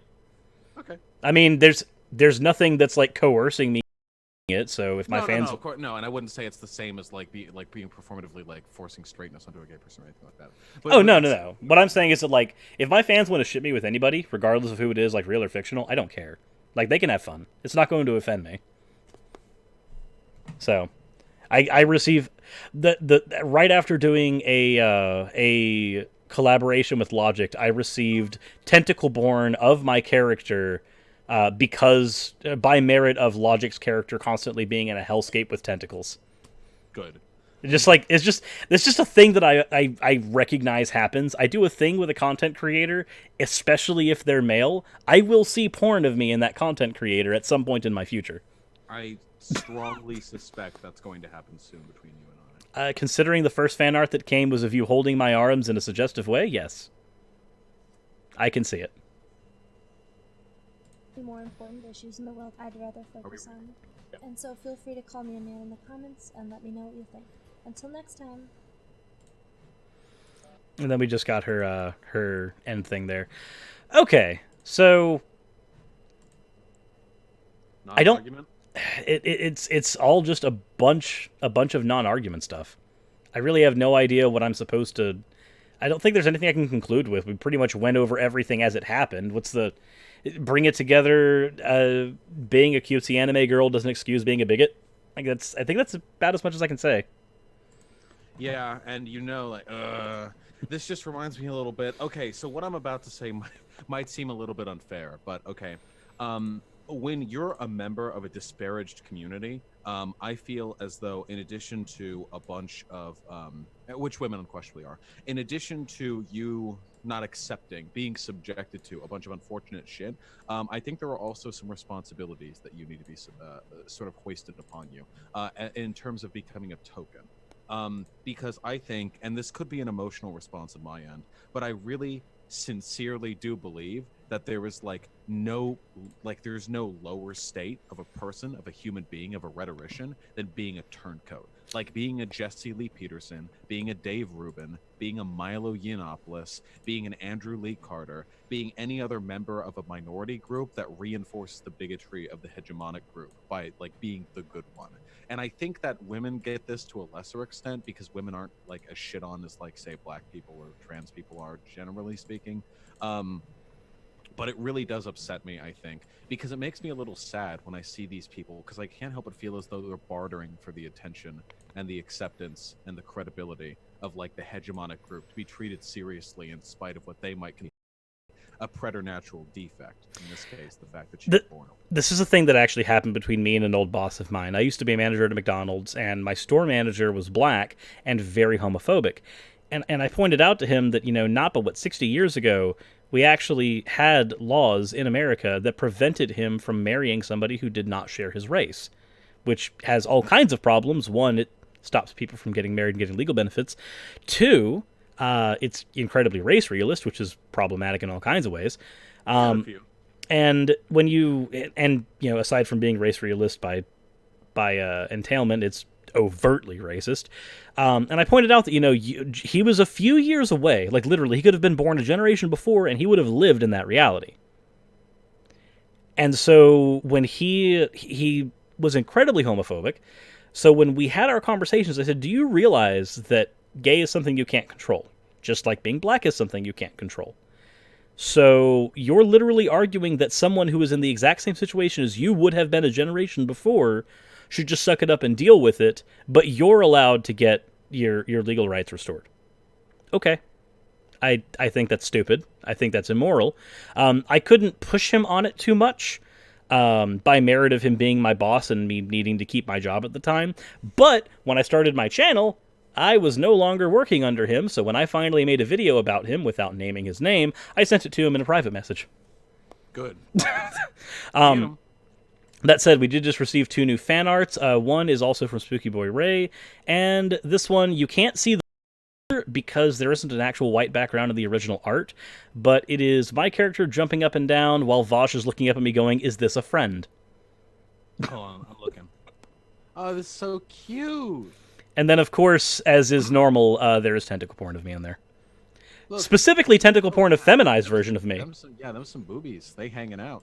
Oh no, if you want to see the best, seriously, the 2 best fem arts that have ever come of my character are this one from Chichinus, and then there was one that Orlis Seraph commissioned at one point. Let me see if I can find that one. This one. I throw these up time that like the fem version of me comes up in a conversation. Wow, that's a fuckload better than anything I was about to draw. Holy shit, Chad, look at this shit. That is, those are the best feminized versions of my character that I have ever received. And that is not to say that any other versions that I've received have not been also really, really good. In fact, my girlfriend, Emmett, has also drawn feminized versions of me. And then, of course, the nightmare version of me was drawn by my other girlfriend, Raz.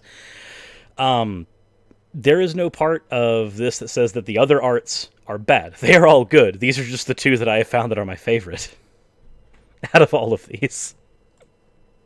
That is really fucking impressive. I saw that you commissioned the art that you used for your Twitter profile pic. I did not know that it was a feminized version. I'd only seen it like in a tiny out. I just thought it was like a Twinkie anime character, you know?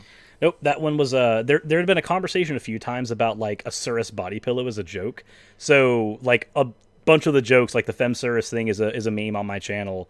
The body pillow thing became kind of a meme after a while. So that's just somebody commissioning the fan art of, okay, let's just take all those memes and shove them together and see what we get. And I approve. I approve 100%. If you guys want to make fan art of literally every meme that has been a part of my channel, by all means, I support this. Recognizing that I'm opening a can of worms in doing so. Yeah, the actively degenerate art that I seem to get isn't feminization stuff. I don't think I've ever seen a feminized version of myself. But I do, when people ask like how to draw me, I say draw me as a centaur with a big horse cock. And and so far so good. I've gotten some good contenders. Awesome. I'm thinking, okay, so we've got a couple videos we can go into first, but before we go into those, I do want to see your reaction to the Ben Shapiro in a Nutshell video. It's 1 minute and 43 seconds. There isn't a lot of commentary in it, but I personally think that it's, well, it's surreal, and it's interesting. So, here you go, Vaush. Enjoy. I'm ready. It's mostly visual. Oh yeah, I'm looking. I turned it just the right moment.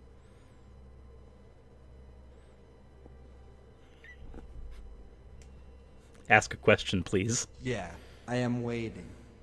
Libtard.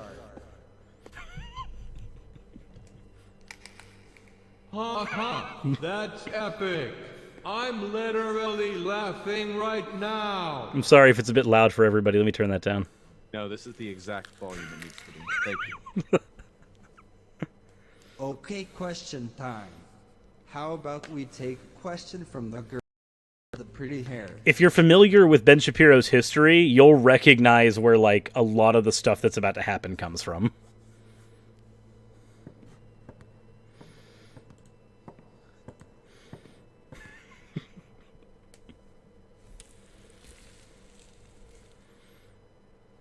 Okay, I was just wondering, why can't girls be in the Boy Scouts?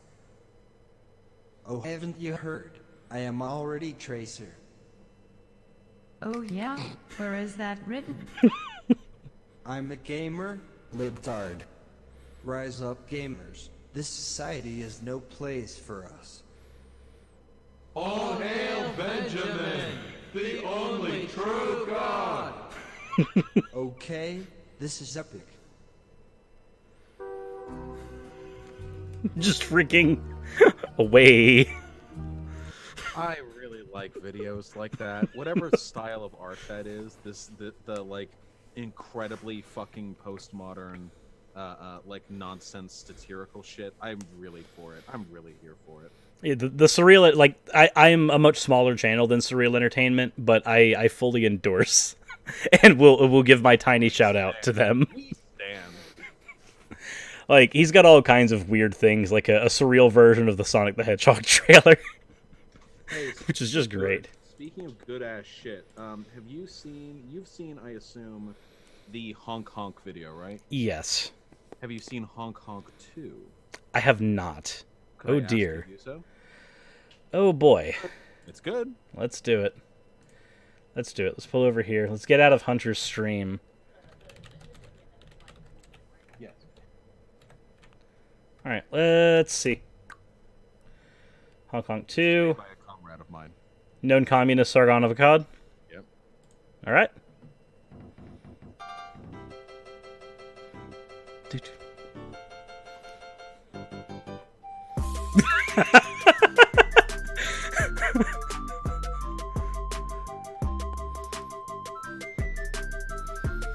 Oh, I love how it just has all the reactionary NPCs there.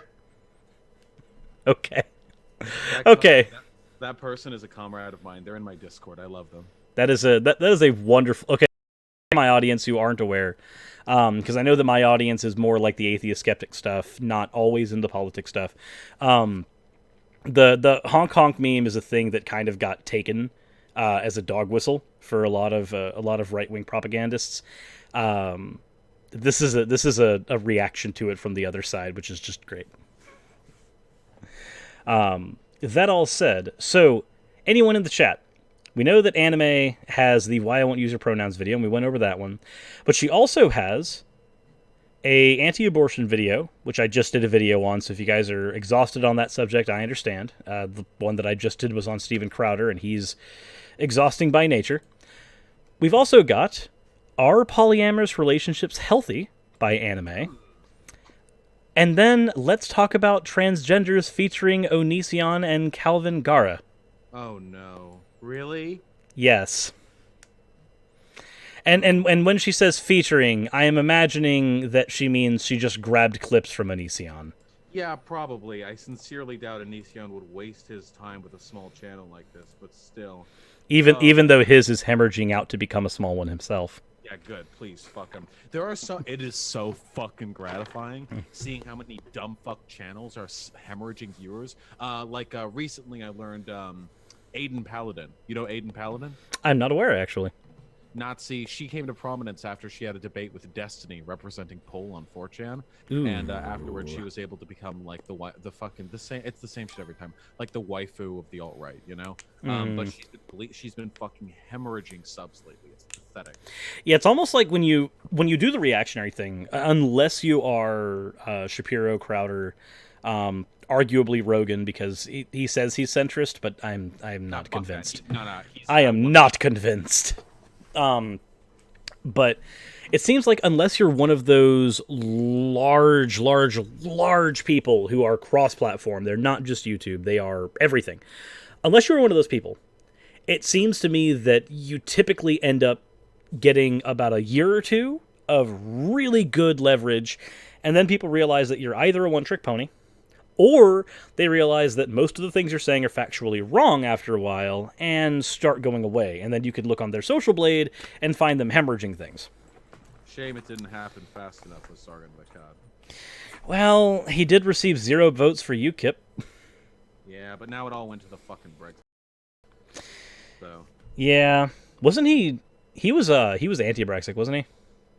Because I believe the big war between him and Thunderfoot was on Brexit. I'm actually not sure. All I know is that the other day he posted a video on YouTube that was all according to plan, where he sits there in the backyard of some fucking big house laughing maniacally like a fucking supervillain about how this was all part of his grand scheme to lose the election and to be a national disgrace. No. It's pretty funny. Oh my god.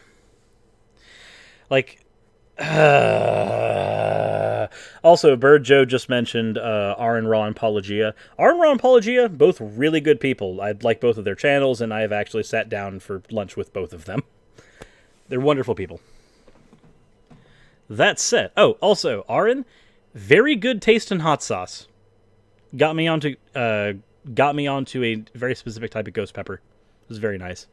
All the hot sauce that me and my partner get, we have a local farmer's market every Saturday, and there's a vendor there every week, and they make phenomenal. They have this like Thai garlic lime shit. It's indescribably good. None of it is very hot, but it's so tasty I don't even care. So that's strange because Thai peppers are normally pretty heat intensive. Usually. Yeah, I think because our community is a bunch of like hippies and yuppies, so I think he may have had to like dole it down to appeal to their baby tastes. But whatever. That makes sense. I mean, I wouldn't necessarily need that, considering that I have literal tubes of Carolina Reaper paste in my cabinet. Just set up right there, just so you can squeeze that shit down your. I've actually gotten multiple tubes to where I could have one when I was in my old apartment. I actually would have one sitting in my desk. Just like in the middle of streams when someone will mention hot sauce, I would just pull it up and they just go, "It's really weird that Cirrus has that tube of Reaper paste on his desk at all times." No, dude, you got it's like, the flavor blast. It's where I eat, though. I remember the one time I made an ass out of myself with hot sauce. I was working due to a scheduling fuck up, a 16-hour shift where I had not slept the night before, and I was a security guard. And on one of my many lunch breaks that shift, I got like a fucking triple espresso, even though I hate coffee because I just wanted to get that energy burst. And it was so vile, I could only take one sip of it before I actually like literally did a spit take. And I had to get the taste out of my mouth because it was abhorrent, and I didn't have any mints on me or anything like that, and water wasn't doing the trick. So I sprinted up to the manager's office, opened it while she was in a phone meeting, and like opened the manager's like private drawers to pull out a bottle of hot sauce and chugged it in front of her. It was a good meme. That's a story that you can always give to people afterwards. Also, Nate M in the chat, I appreciate the pumpkin memes because the fight between Mr. Atheist and the Liberty Church is absolutely wonderful. I'm enjoying the memes that are coming from it, especially all of the lewd pumpkin stuff that's come from that. For the record, there's a church that is running a campaign called Make America Straight Again. Mm-hmm. Yeah, I've heard of this meme. And as a result, me, Mr. Atheist, and a few other YouTubers in the atheist sphere ended up dogpiling on that particular video because, we're going to have to. And it's also dealing with people that we've dealt with before, like Steven Anderson, who still has me left on red because he's scared to debate me, I guess. I don't know.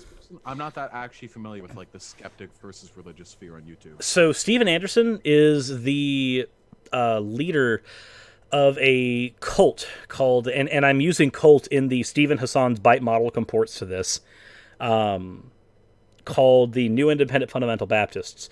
It is a branch off of the old Independent Fundamental Baptists because there was a shit ton of sexual scandal that happened with them, so they had to branch off and do their own thing.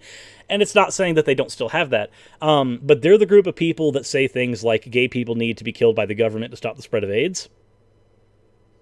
And they do it a lot, and it's on YouTube, and it's not always taken down because YouTube is spotty with their policy.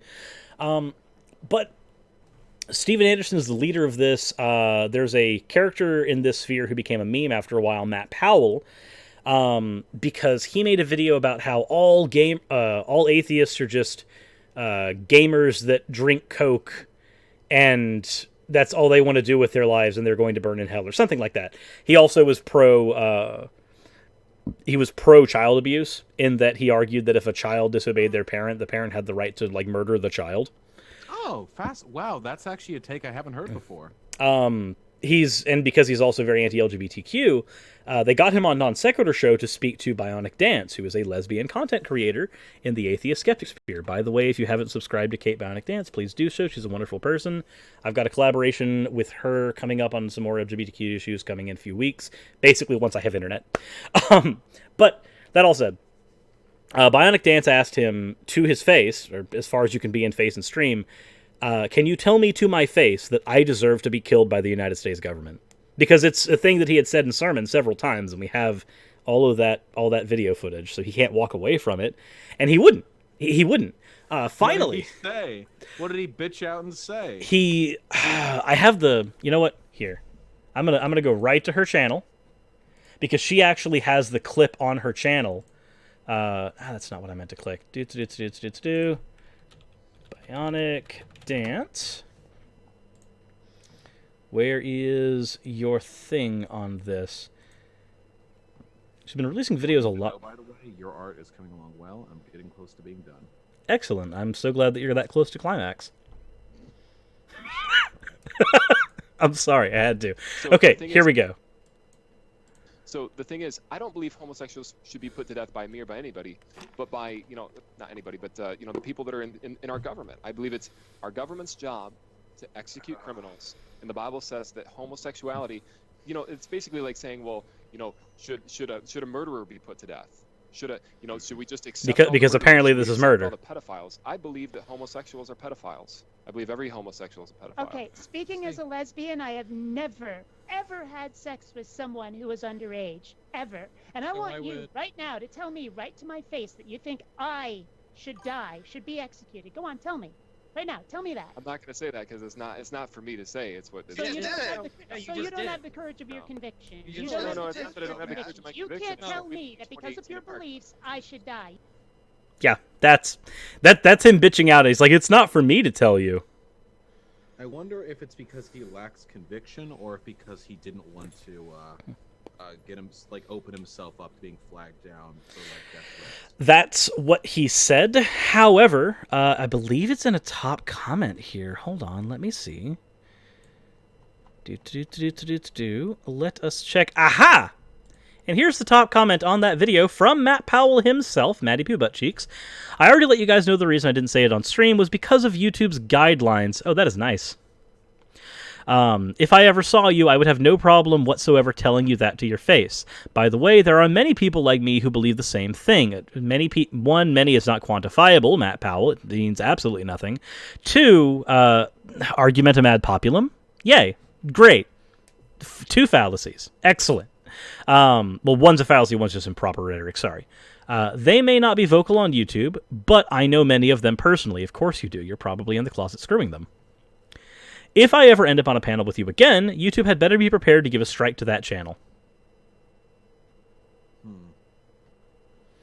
Well, he's got the courage of his convictions in the YouTube comment section. Maybe he'll get. You know what? My personal theory is that everyone who projects like this is themselves a pedophile.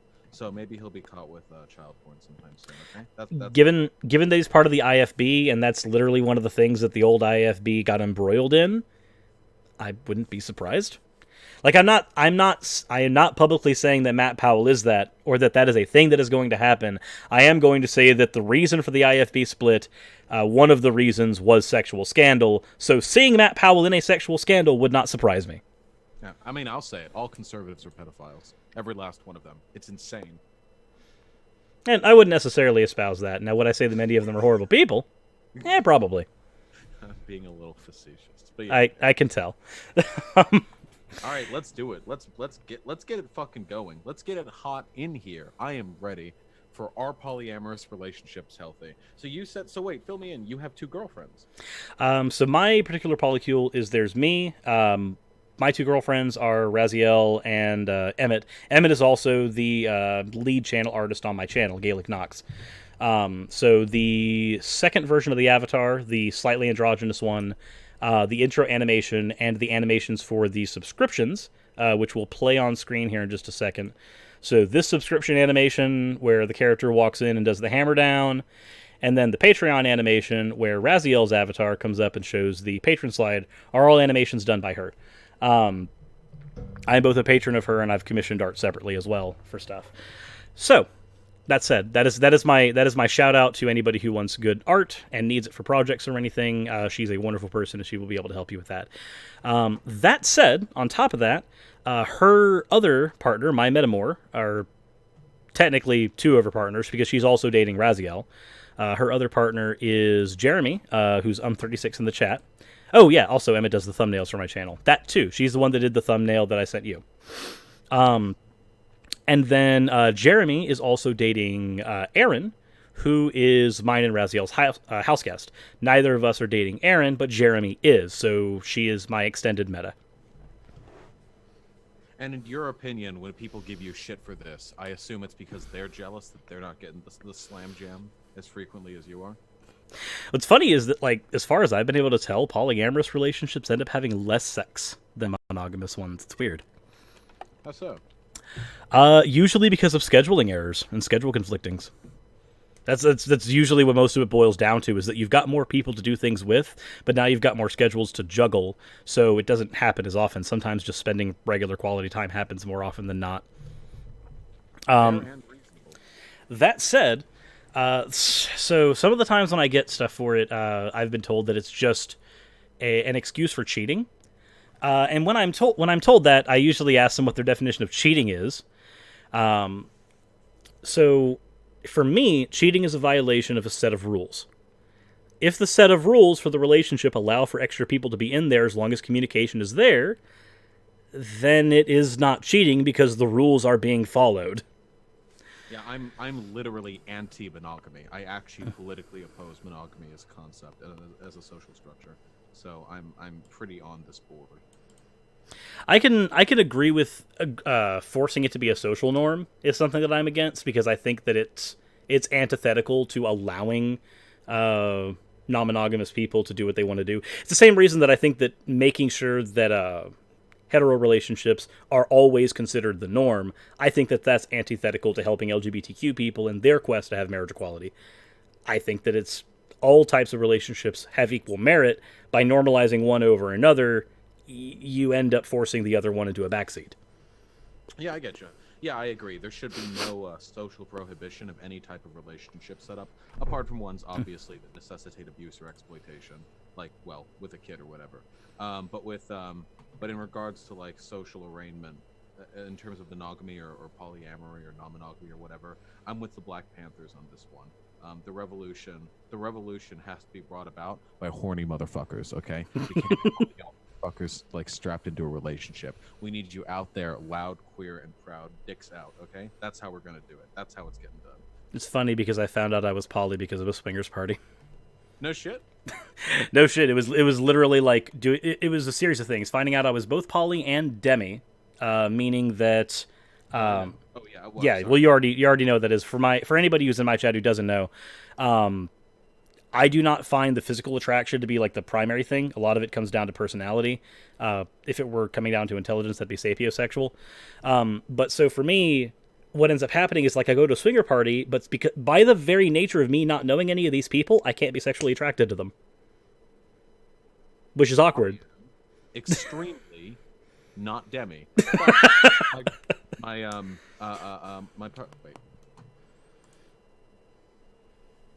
Random muting. Yeah, no, sorry, I didn't know if I could say it, but yeah, yeah, my partner is demi, my girlfriend. Mm-hmm. Fair enough. So no, by going to that party and realizing that I couldn't feel anything for anyone there, like even just sexually, that's where we figured out that, and I ended up dating the couple that we ended up doing stuff with, or not the couple themselves, but the girlfriend of the couple.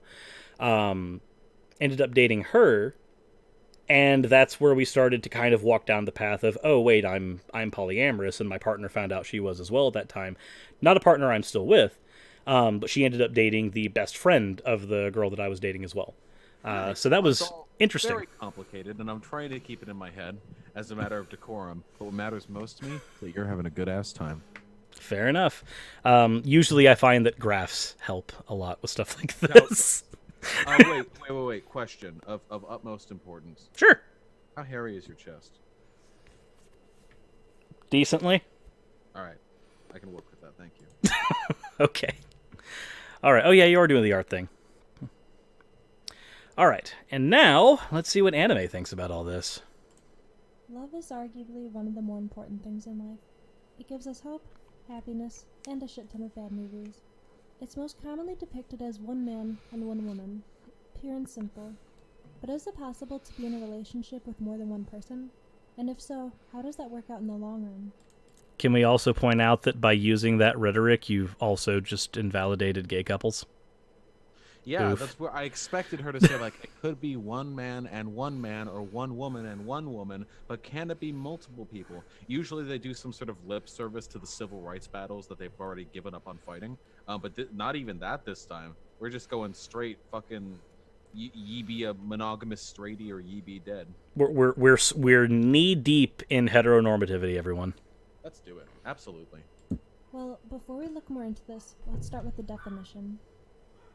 Polyamory is defined as the philosophy or state of being in love with or romantically involved with more than one person at the same time. Okay, so let's go ahead and start out right now that what you're doing is it's a very soft form of an etymological fallacy. Something is not something in meaning by merit of it holding a definition. All words have prescriptive definitions, not descriptive.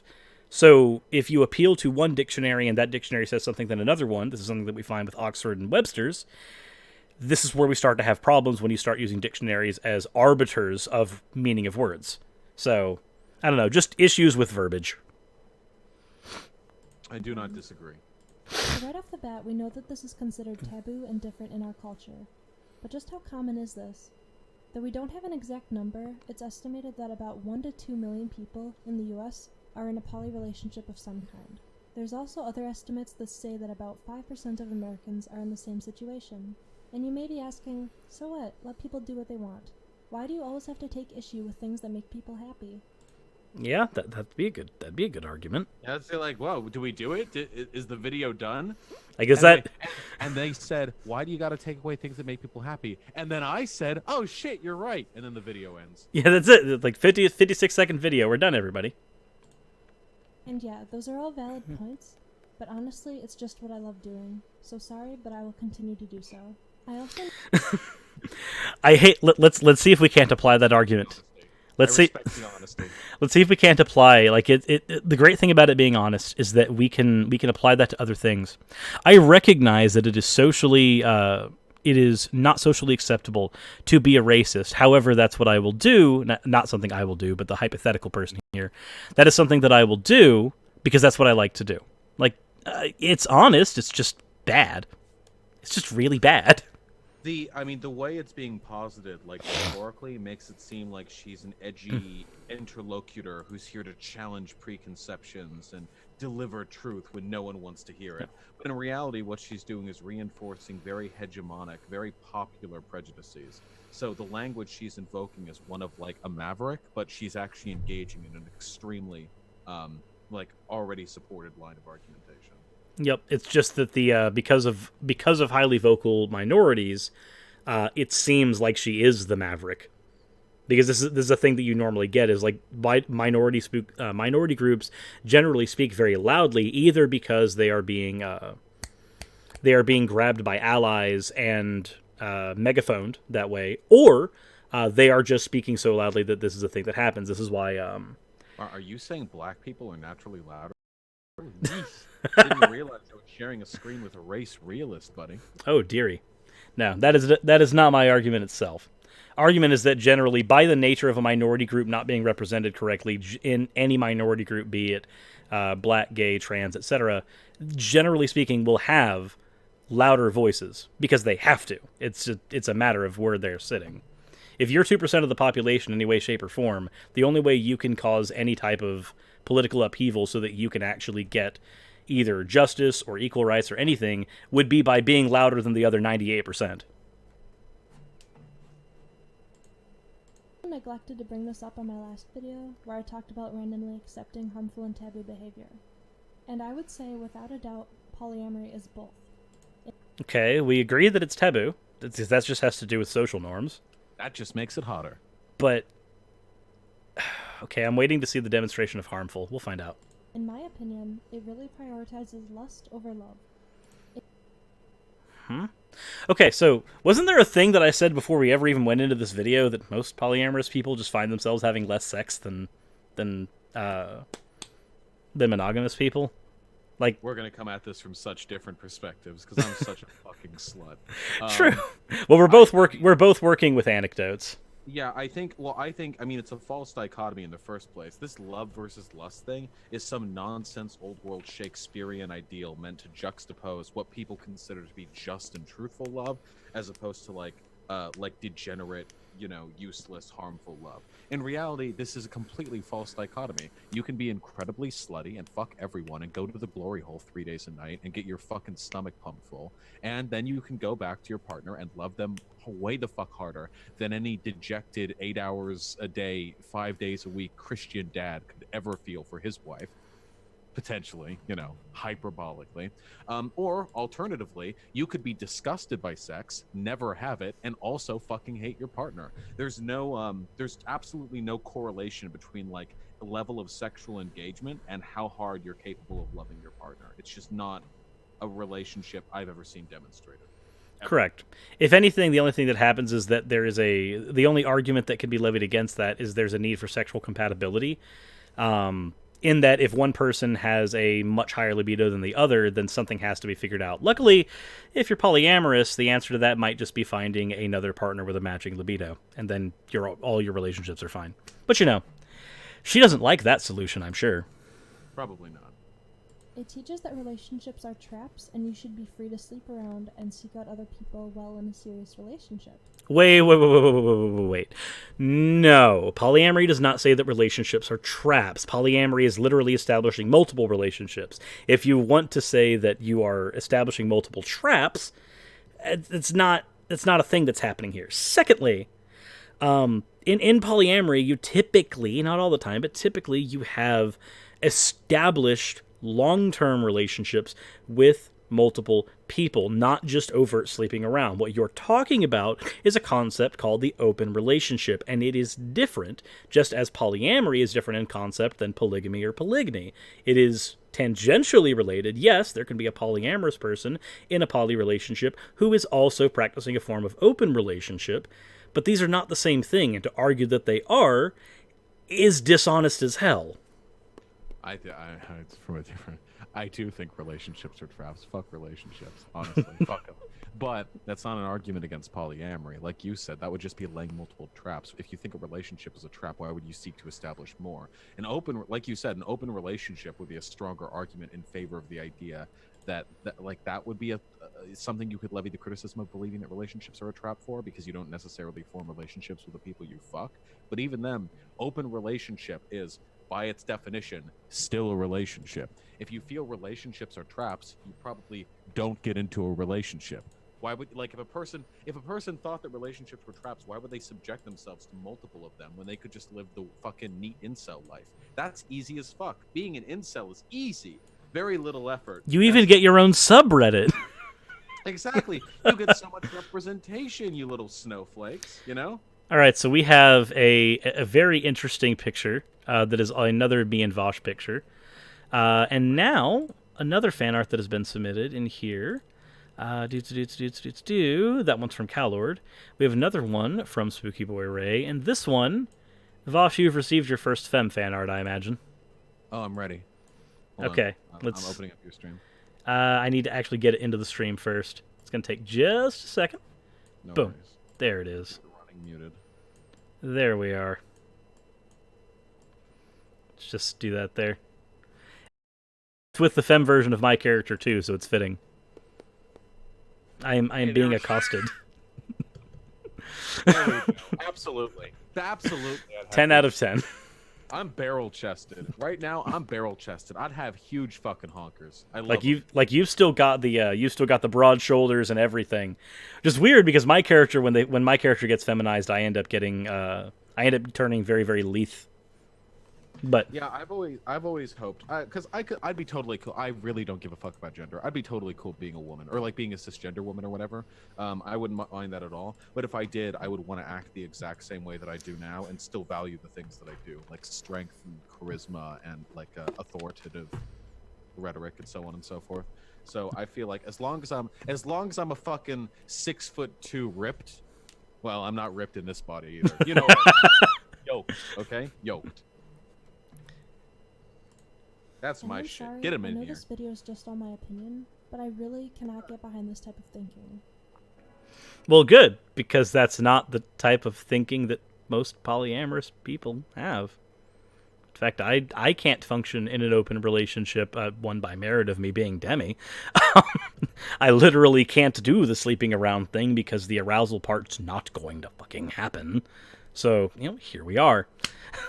Okay. And the funny thing is, if you said that to them, they would, like, deride your masculinity. Like, on one hand, they'll be like, it's disgusting that you want to cheat on a relationship by fucking other people. And you're like, oh no, I'm not even attracted to, like, the fucking, the bitches at the club. And then they'll be like, huh, what are you, gay? Like, they'll catch you at any end on that. It's pretty slippery.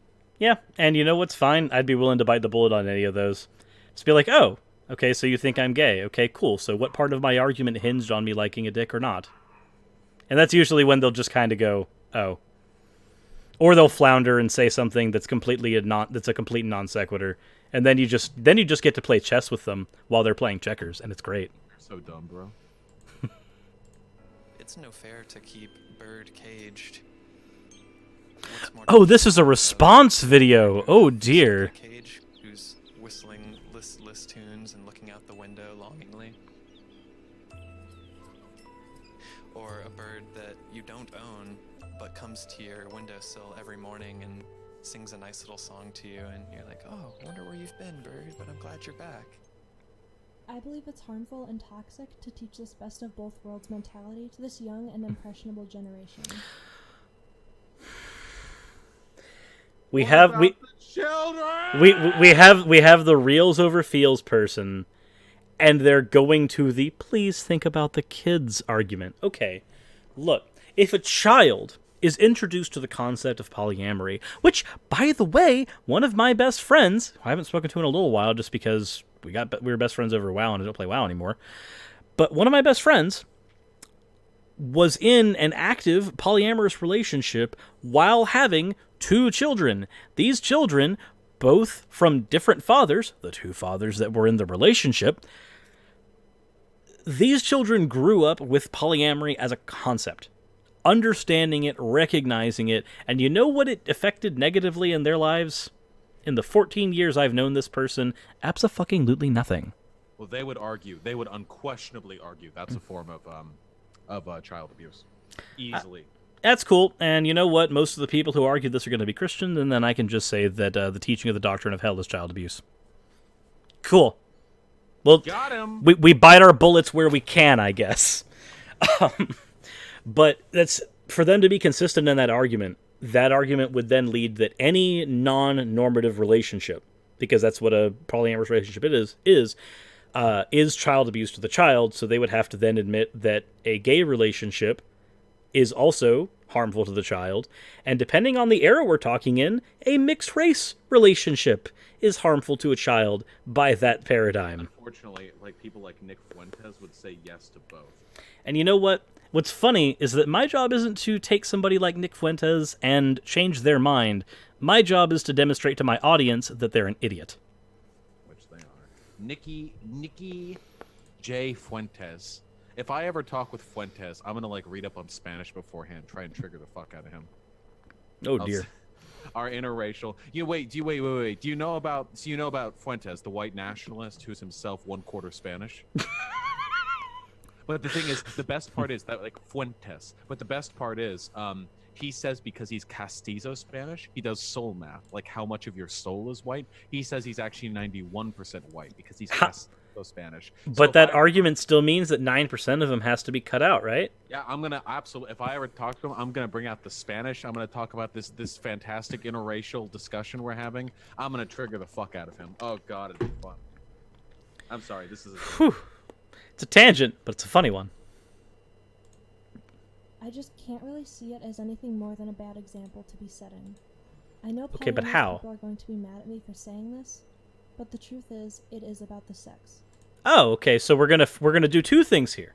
One, we're gonna talk about something that polyamory is not. Polyamory is about social. It's about creating a social structure where you have multiple people in relationships. Those relationships may or may not involve sex. There are polyamorous relationships that involve nothing but people who are asexual, or involve no one but people who are asexual, and people who, whilst being asexual, also lack a libido by merit of them being sex repulsed on top of that. These people will probably never engage in relations with one another. If they do, it will be rare, and it will be... Well, I don't think there's anything else that can be said about it, except it will be incredibly rare. That is a relationship that can involve multiple people in a polycule, and in no way, shape, and form will be predicated on sex. All right. I finished your fan art. Oh, dear. Here we go. I'm throwing it up. I'll have to do a thing. Allow me just a moment. There we go. Do you want me to send you a proper picture of it? Yes, because I was about to try to screenshot your little square in my thing. And that's not going to work too well. Yeah. Let me take a proper picture. And whilst you are doing that, we will continue the bad arguments. Or at least mostly. I've noticed every time poly people talk about this, they're always quick to claim that it's not about the sex. Which is really saying a lot, since it's always the first disclaimer that they have to put down. Yes, it's the first thing that has to be put down because people like you are the first ones to claim that that's their motivation. Yeah, what kind of dumb fuck argument is that? Yeah, and when the first thing they say is defending against the thing I attacked them for at the beginning of this video. Yeah, strange when you think about it. What the fuck are you going on about? This confuses me. This confuses everything about me. Well, it's not... I guess it's not really confusing, considering that the other content on her channel is all in line with this. But still. Yeah, it actually makes a bit of sense in the context in which it's being framed. Yup. Here you go. I've sent it to you on Twitter as of now. All right, let me go ahead and grab that, toss that in. Fan art. I am not sorting my fan art as I throw it in, and that is a mistake. Now I have to draw some fucking fem shit. Alrighty, there we go. That fan art is there now as well. Let me see if I can't get some of this resized so that everything fits. It's always the thing that happens is the fan art starts out large and it gets progressively smaller as the stream goes, by merit of there being more fan art. There we go. Everything is visible now. Everything is fine. Everything's good. Life is wonderful. Alright. Where are you, video that we are responding to that is horrible? They want the security of being in a relationship and having someone as a fallback, but they also want the excitement of switching it up and living the single life. Wait a minute. Wait. The single life? Please play that again. It's a fallback, but they also want the excitement of switching it up and living the single life. Okay. So, is anybody in the chat here familiar with the website More Than Two? If not, I would suggest you familiarize yourself with it if you want to know about any poly terms that are classically used. Okay. Polyamorous people have a concept called the nesting partner. For me, my nesting partner is Raziel, because she is the partner with whom I reside. As such, I am also her nesting partner. Emmett and Jeremy live together. They are, together, nesting partners. A nesting partner is just a descriptor for a polyamorous person who is living with one or more of their partners. Not unlike a standard monogamous relationship, like literally, functionally, no different, except there are more people involved. That's it. This concept would not exist if Annemae's argument held even an ounce of water. I get so confused every time you say anime. Should we just call her Tim? No, I'm cool with anime. I just get confused easily. That's on me. It's just... It bothers me when I hear stuff like that because I get bothered by things that are like overtly offensive. This isn't something that's overtly offensive. It's just factually wrong. And those things get under my skin more. Because it takes... If I can undermine your argument in a 5-second Google search, it's a bad argument. Well, you're a skeptic, so it makes sense that blatant disinformation would be the shit that triggers you, right? Yeah, pretty much. Like that's the thing is that like if it's something that after researching for even an ounce of time, yeah, it can be undermined, I'm going to have problems. But it's comes with being a skeptic. It's the reason my channel has never been called Cyrus the Atheist, because yes, I'm an atheist, but that's really tangential to half the stuff that I do. Yeah, it is. Like, that's not... Like, even if you don't believe in a god, that's more of a philosophical statement than it is one of evidence. That's the agnosticism.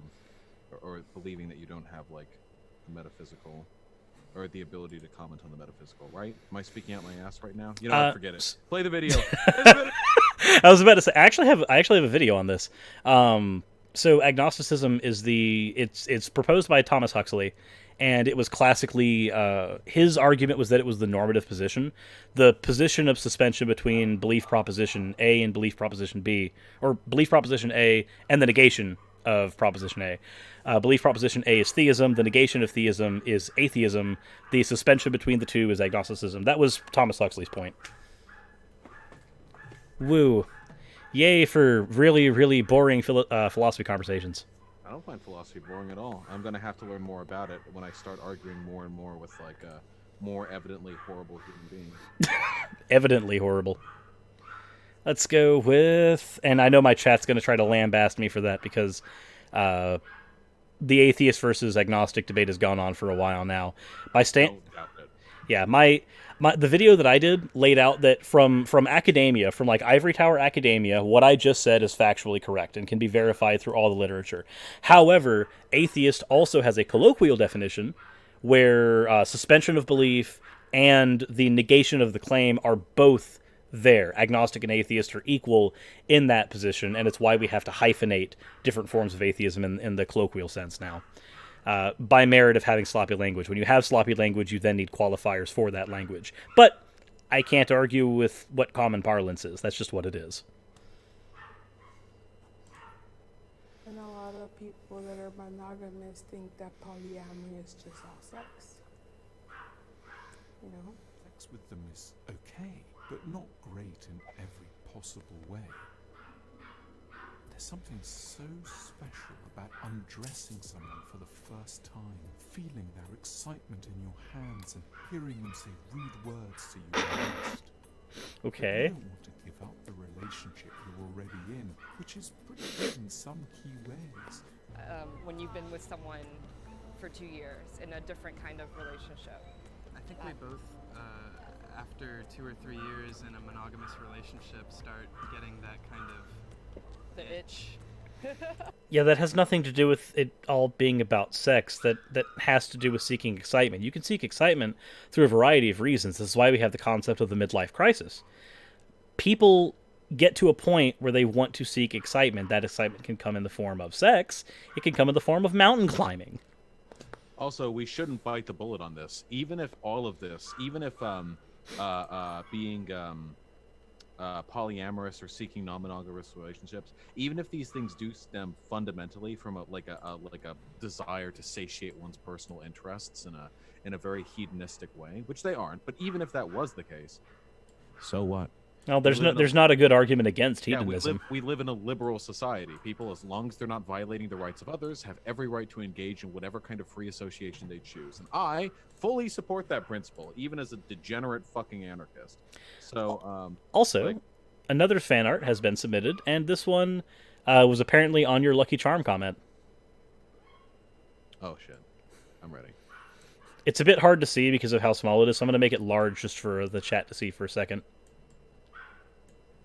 And then we'll get it back down to proper size here in a bit. But we will at least gauge the reaction. Oh, it's so cute! And down to proper size. I wish I looked that good in a fucking sailor uniform. A sailor fufu, as they might say. Do you consider yourself, by the way, it's very tangential, do you actually consider yourself a fan of anime at all? Yes. Nice. I definitely do. I don't go out of my way to see a lot of it, and I find myself rewatching old favorites a lot more often than not, but I still am a fan. Gotcha. And where is the video? Dang it. Now that I've got so many different versions of that, I've got your chat, my chat, Twitter, and this open, all in different windows. Normally I have 2 screens and I can keep things organized, but I don't have that right now. Hey, I'm pretty in previous discombobulated myself. relationships, it was like that was the sign that it was time to go, but I just didn't want to go. Yeah. And Same. I love how she puts in quotation marks there. I want you as a fallback. Like Could you throughout. repeat that? I didn't see that. So in this, while they're talking, she puts in quotation marks. I want you as a fallback on screen for her audience. Oh, nice. It was like that was the sign to go, but I just didn't want to go. Yeah. And- Same. And so There's nothing wrong with wanting something different whilst also wanting to be with your partner because you're comfortable and you love them. Like there's nothing wrong with that. It's one of the things that polyamory addresses. It does not mean that monogamous relationships are any less than polyamorous ones, but it does mean that they do address some of the fundamental issues in poly ones or in monogamous ones. There are some issues that crop up by merit of polyamorous relationships being what they are. But again, nothing is perfect. If it was, then that would be the norm, ideally. Yeah, not to mention, you could again make this argument: why should you have friends other than your monogamous partner? Shouldn't you be able to get everything that you need from friendship from your monogamous partner? Don't you think it's a little bit weird to get that emotional and sort of social energy from another person when you have a partner to do it? And then you get like the spooky music played over people like talking about themselves having friends other than their partner. Yeah, I love my partner. I was just looking for a little more out of life. And see, interesting. These people really are thrill seekers. Like, okay, I just don't think there's anything special about sex. I play Yu-Gi-Oh, Weiss, Hearthstone, and Magic the Gathering with my girlfriend, but I also go to a card shop to play 3 out of 4 of those with other people. You fucking cheater. It must be cheating because he's playing card games with other people. Drawing femme me is a little bit harder than I thought it would be. I would imagine so, especially if you're not used to doing it.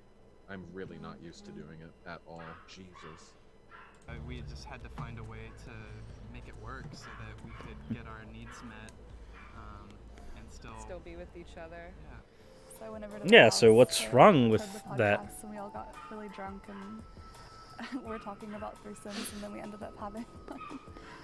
Honestly, I Okay. thought it would be weird, like, hooking up with my friends, but afterwards we all just, like, laughed and went to a party. It just doesn't sound very healthy to me. What? Okay. How? How? By merit of what?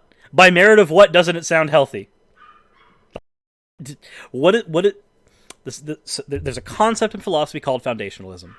You base things on certain foundational principles. What is your foundational principle that allows you to then say you don't find this healthy when everything that was said by every person you put in your video that you had the ability to edit was milquetoast as fuck? Yeah, it sounded kind of rad, actually. IMO. In my humble opinion.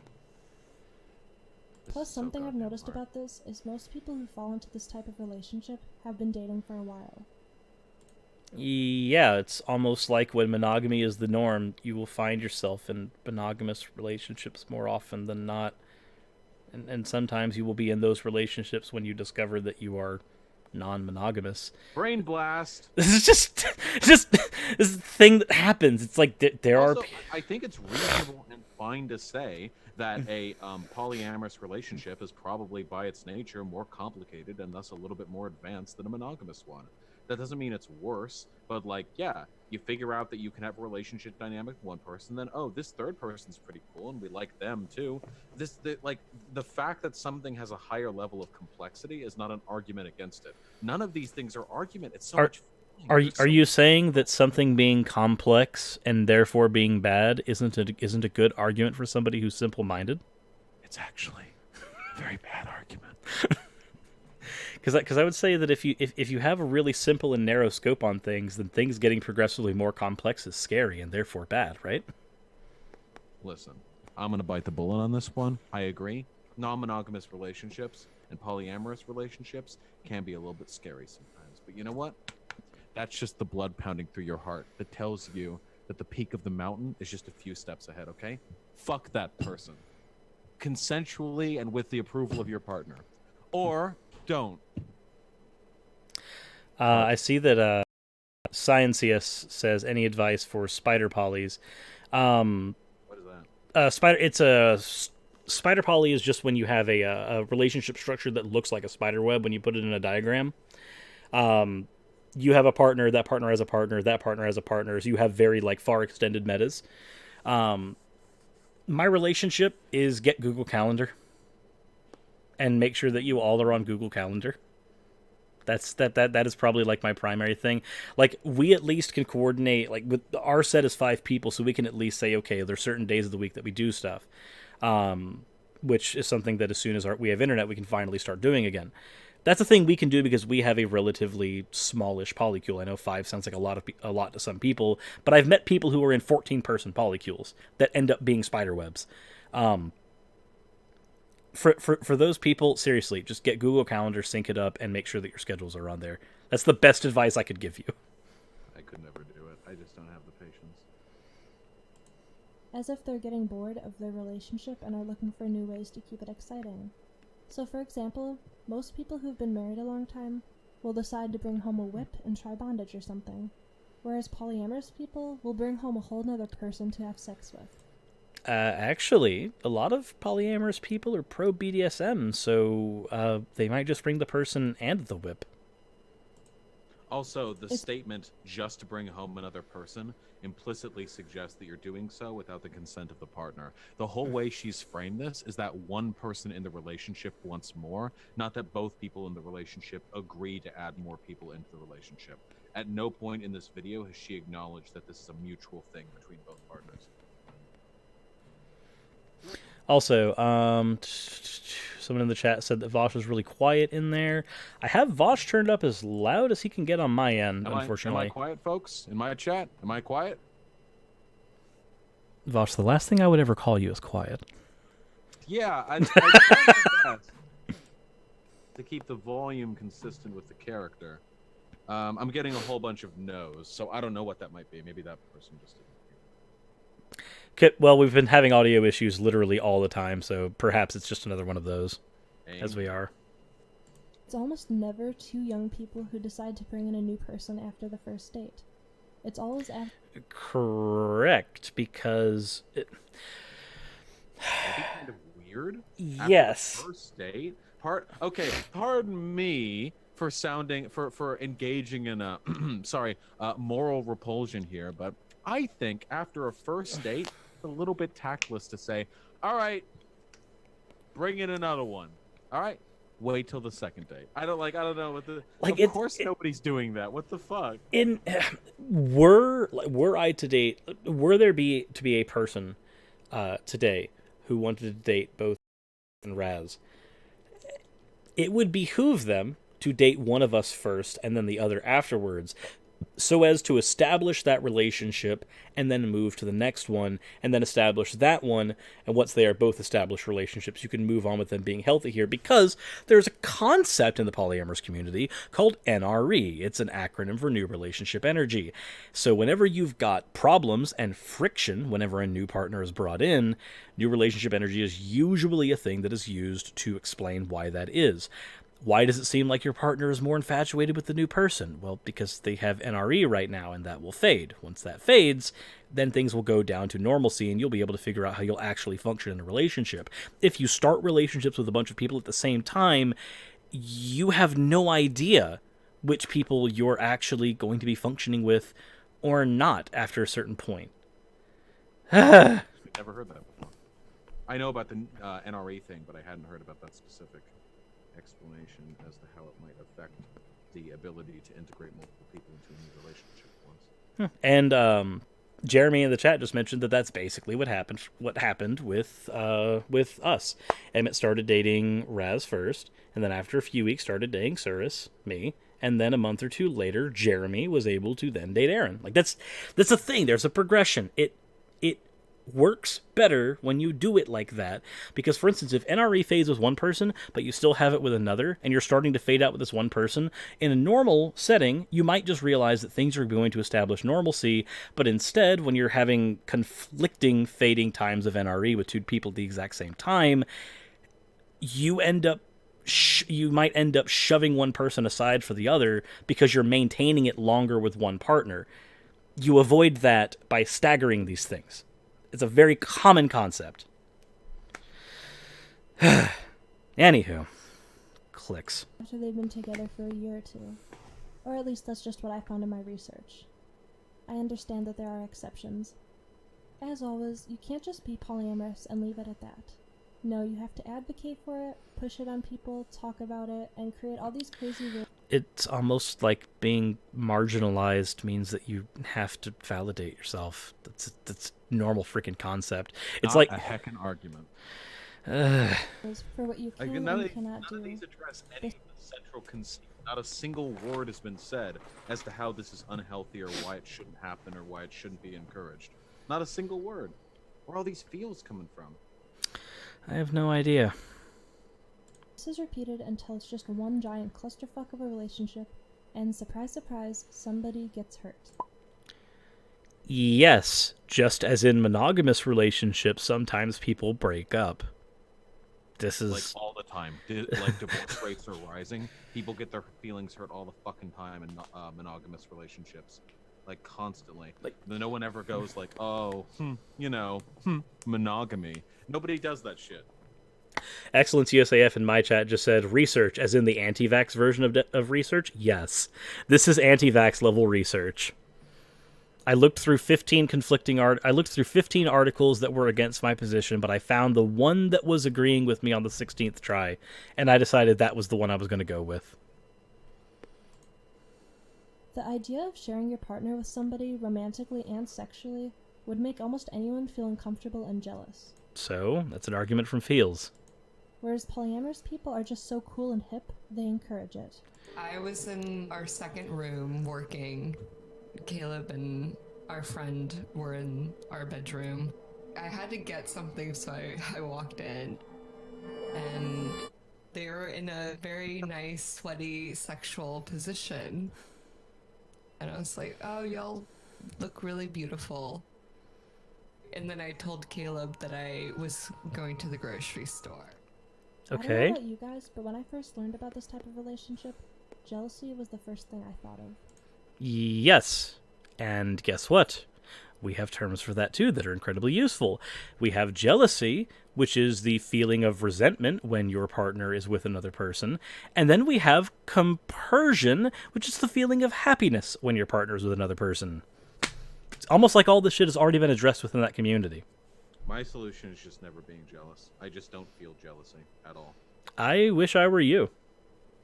I don't know where these fucking monoganormies are at. I just don't get it. How could you know your partner is sleeping with somebody and just be totally fine with it? Okay, but that's the same argument as how could you be in love with somebody who's the same gender as you? Or how can you love someone who's a different race? That's disgusting. Like, it's not... It's all the same thing. It's all the same thing. It's just... It's stupid every way that it's framed because it's framed in the same stupid way. If you are non-monogamous and you can't help but feel... If you are monogamous and you can't help but feel jealousy, I'm sorry, but that's just what's going to happen. Guess what? There's nothing wrong with that. There's nothing wrong with you being monogamous. You can't help it. Literally. There's nothing wrong with somebody else being polyamorous. They can't help it. Literally. Like, Maybe it's just me, but I think if you're willing to share your partner and give them up like that, you don't actually love them. You're not giving them up. They literally, especially if they're nesting partner, they're literally just coming right back home. And if your reason for justifying it is saying, well, it's okay because I get to sleep around too, that's honestly really childish, and I don't think you understand how relationships work.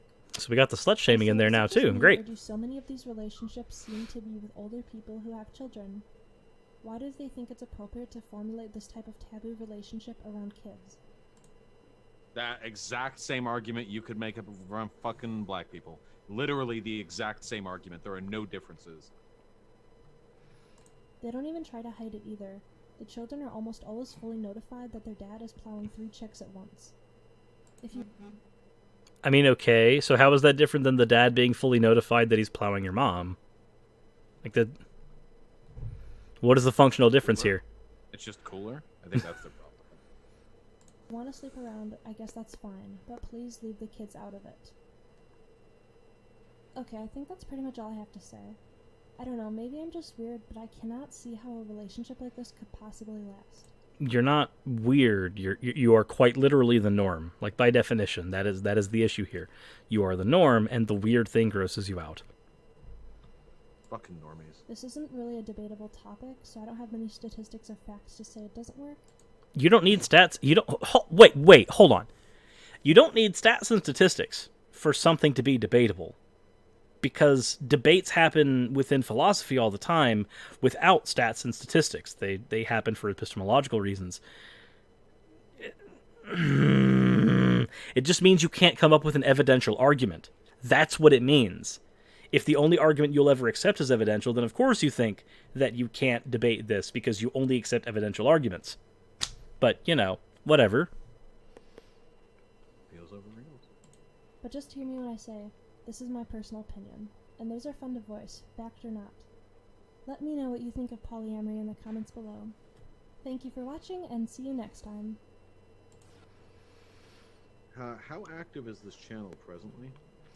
Let us see here. Annemae Marie. Videos. New video, it seems, every 2 weeks. The last video was 2 weeks ago, so we'd probably be getting another one here in the next few days. Okay, so fairly active. I'm just curious if the channel, owner, maybe bring them on for a fucking debate sometime. That'd be pretty fun. I would not mind having that conversation with them. That'd be interesting. Know. Like, this does not seem to me like the kind of person who would be interested in having a debate. Probably not, though I am surprised that Hunter said to go ahead and email him. What a ruinous fucking decision on his part. That idiot must have gotten overconfident because it's been a couple of weeks since I went over one of his videos. He knows he's not ready for a debate. I saw him talk to actual Jake. Jesus Christ. What a fucking jabroni. That's what I'm saying. I still need to actually go through the conversation between him and Jake. I want to, though, because watching Hugo and Jake just troll Jesse Lee Peterson was wonderful. Yeah, I think my goal, if I ever talk to Jesse Lee Peterson, because Jesse Lee Peterson is insane. He's like 40 IQ. I can't. There's no point in talking with him. He's barely even a human being.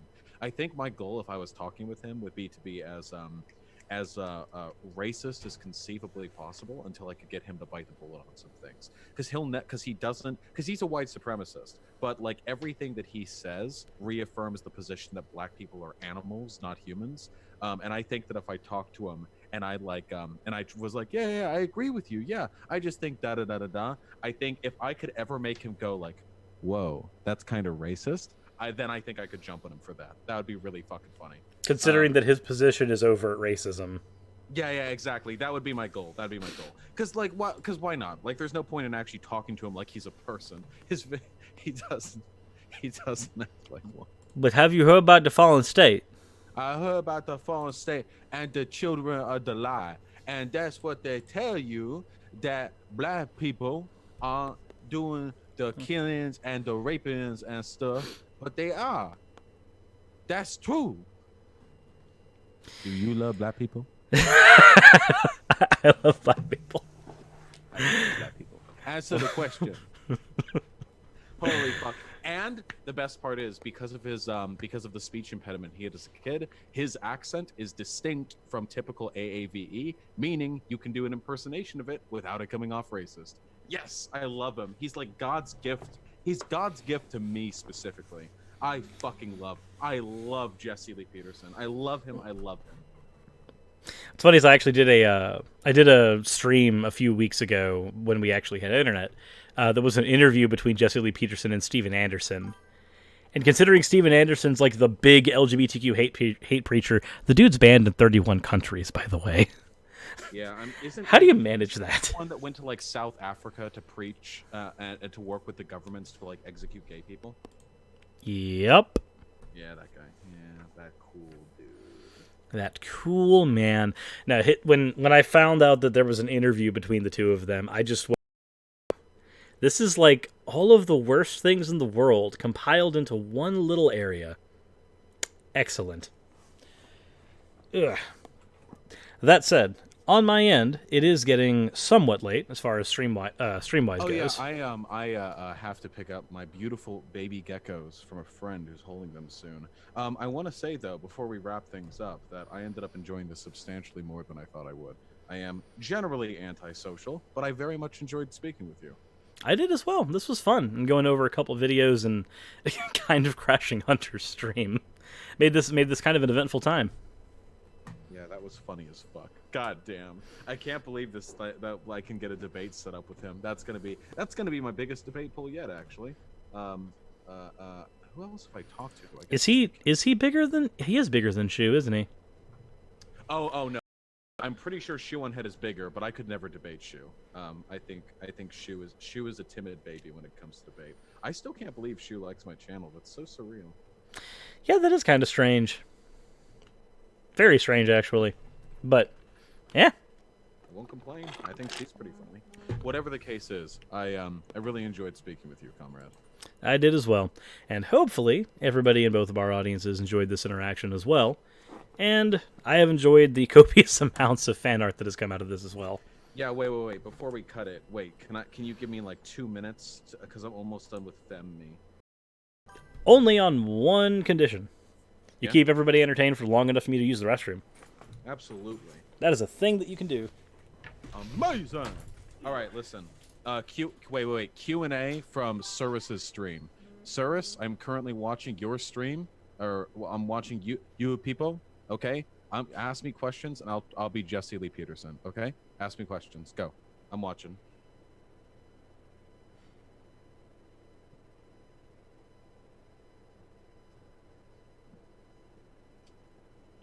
I'm watching you fuckers. I know that you're on a slight delay compared to my. Amazing.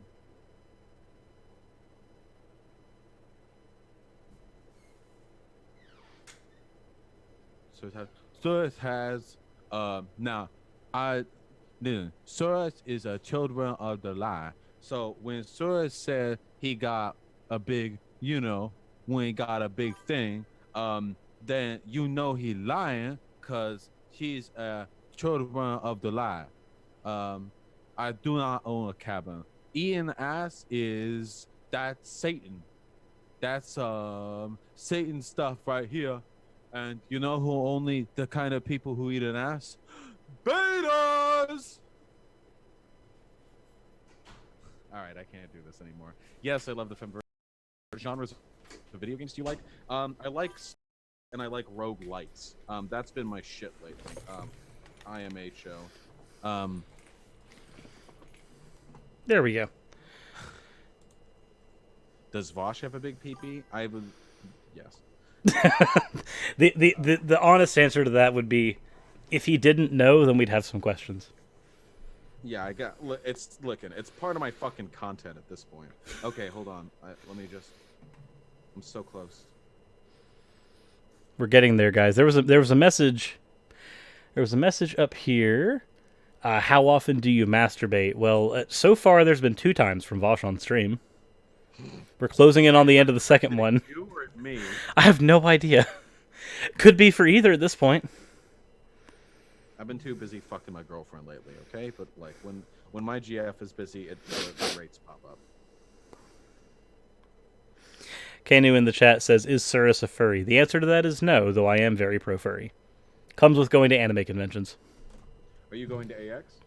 Unfortunately, I am not. I'm trying to get an in so that I can get into Dragon Con this year. And I'm trying to see... I missed MomoCon, unfortunately. We didn't have the funding to go. But I wanted to. Gotcha. I'll be going to AX this year, and I was hoping to see some of my fans there, and maybe have the very first Vaush fan meetup or something like that. You know? Meetups are fun. I did a conference in Texas just last month. That was fun. Nice. All right, here we go. I'm not gonna I didn't have enough time to finish this, but I did a good amount. Okay. I did the important parts. You did the important parts. You know. So the tits. I did. Ooh, there's some boobies. Here we go. Very boob. All right, let's see it. There we go. This is what we're working from to start, okay? And then I would still have the top knot thing going on. You know what I mean? You know what I mean. You know what Yep. I'm on about. Let us see. Is it being sent over Twitter? Here, it's unfinished. We'll go for it. Okay. My chat wants to know if you washed your hands after peeing. They Yes. get me on this all the time. The answer to that is yes. Yes. Your bird? Possibly, but hold on.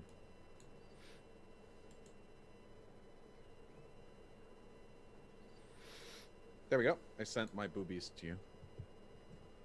Yeah, give me.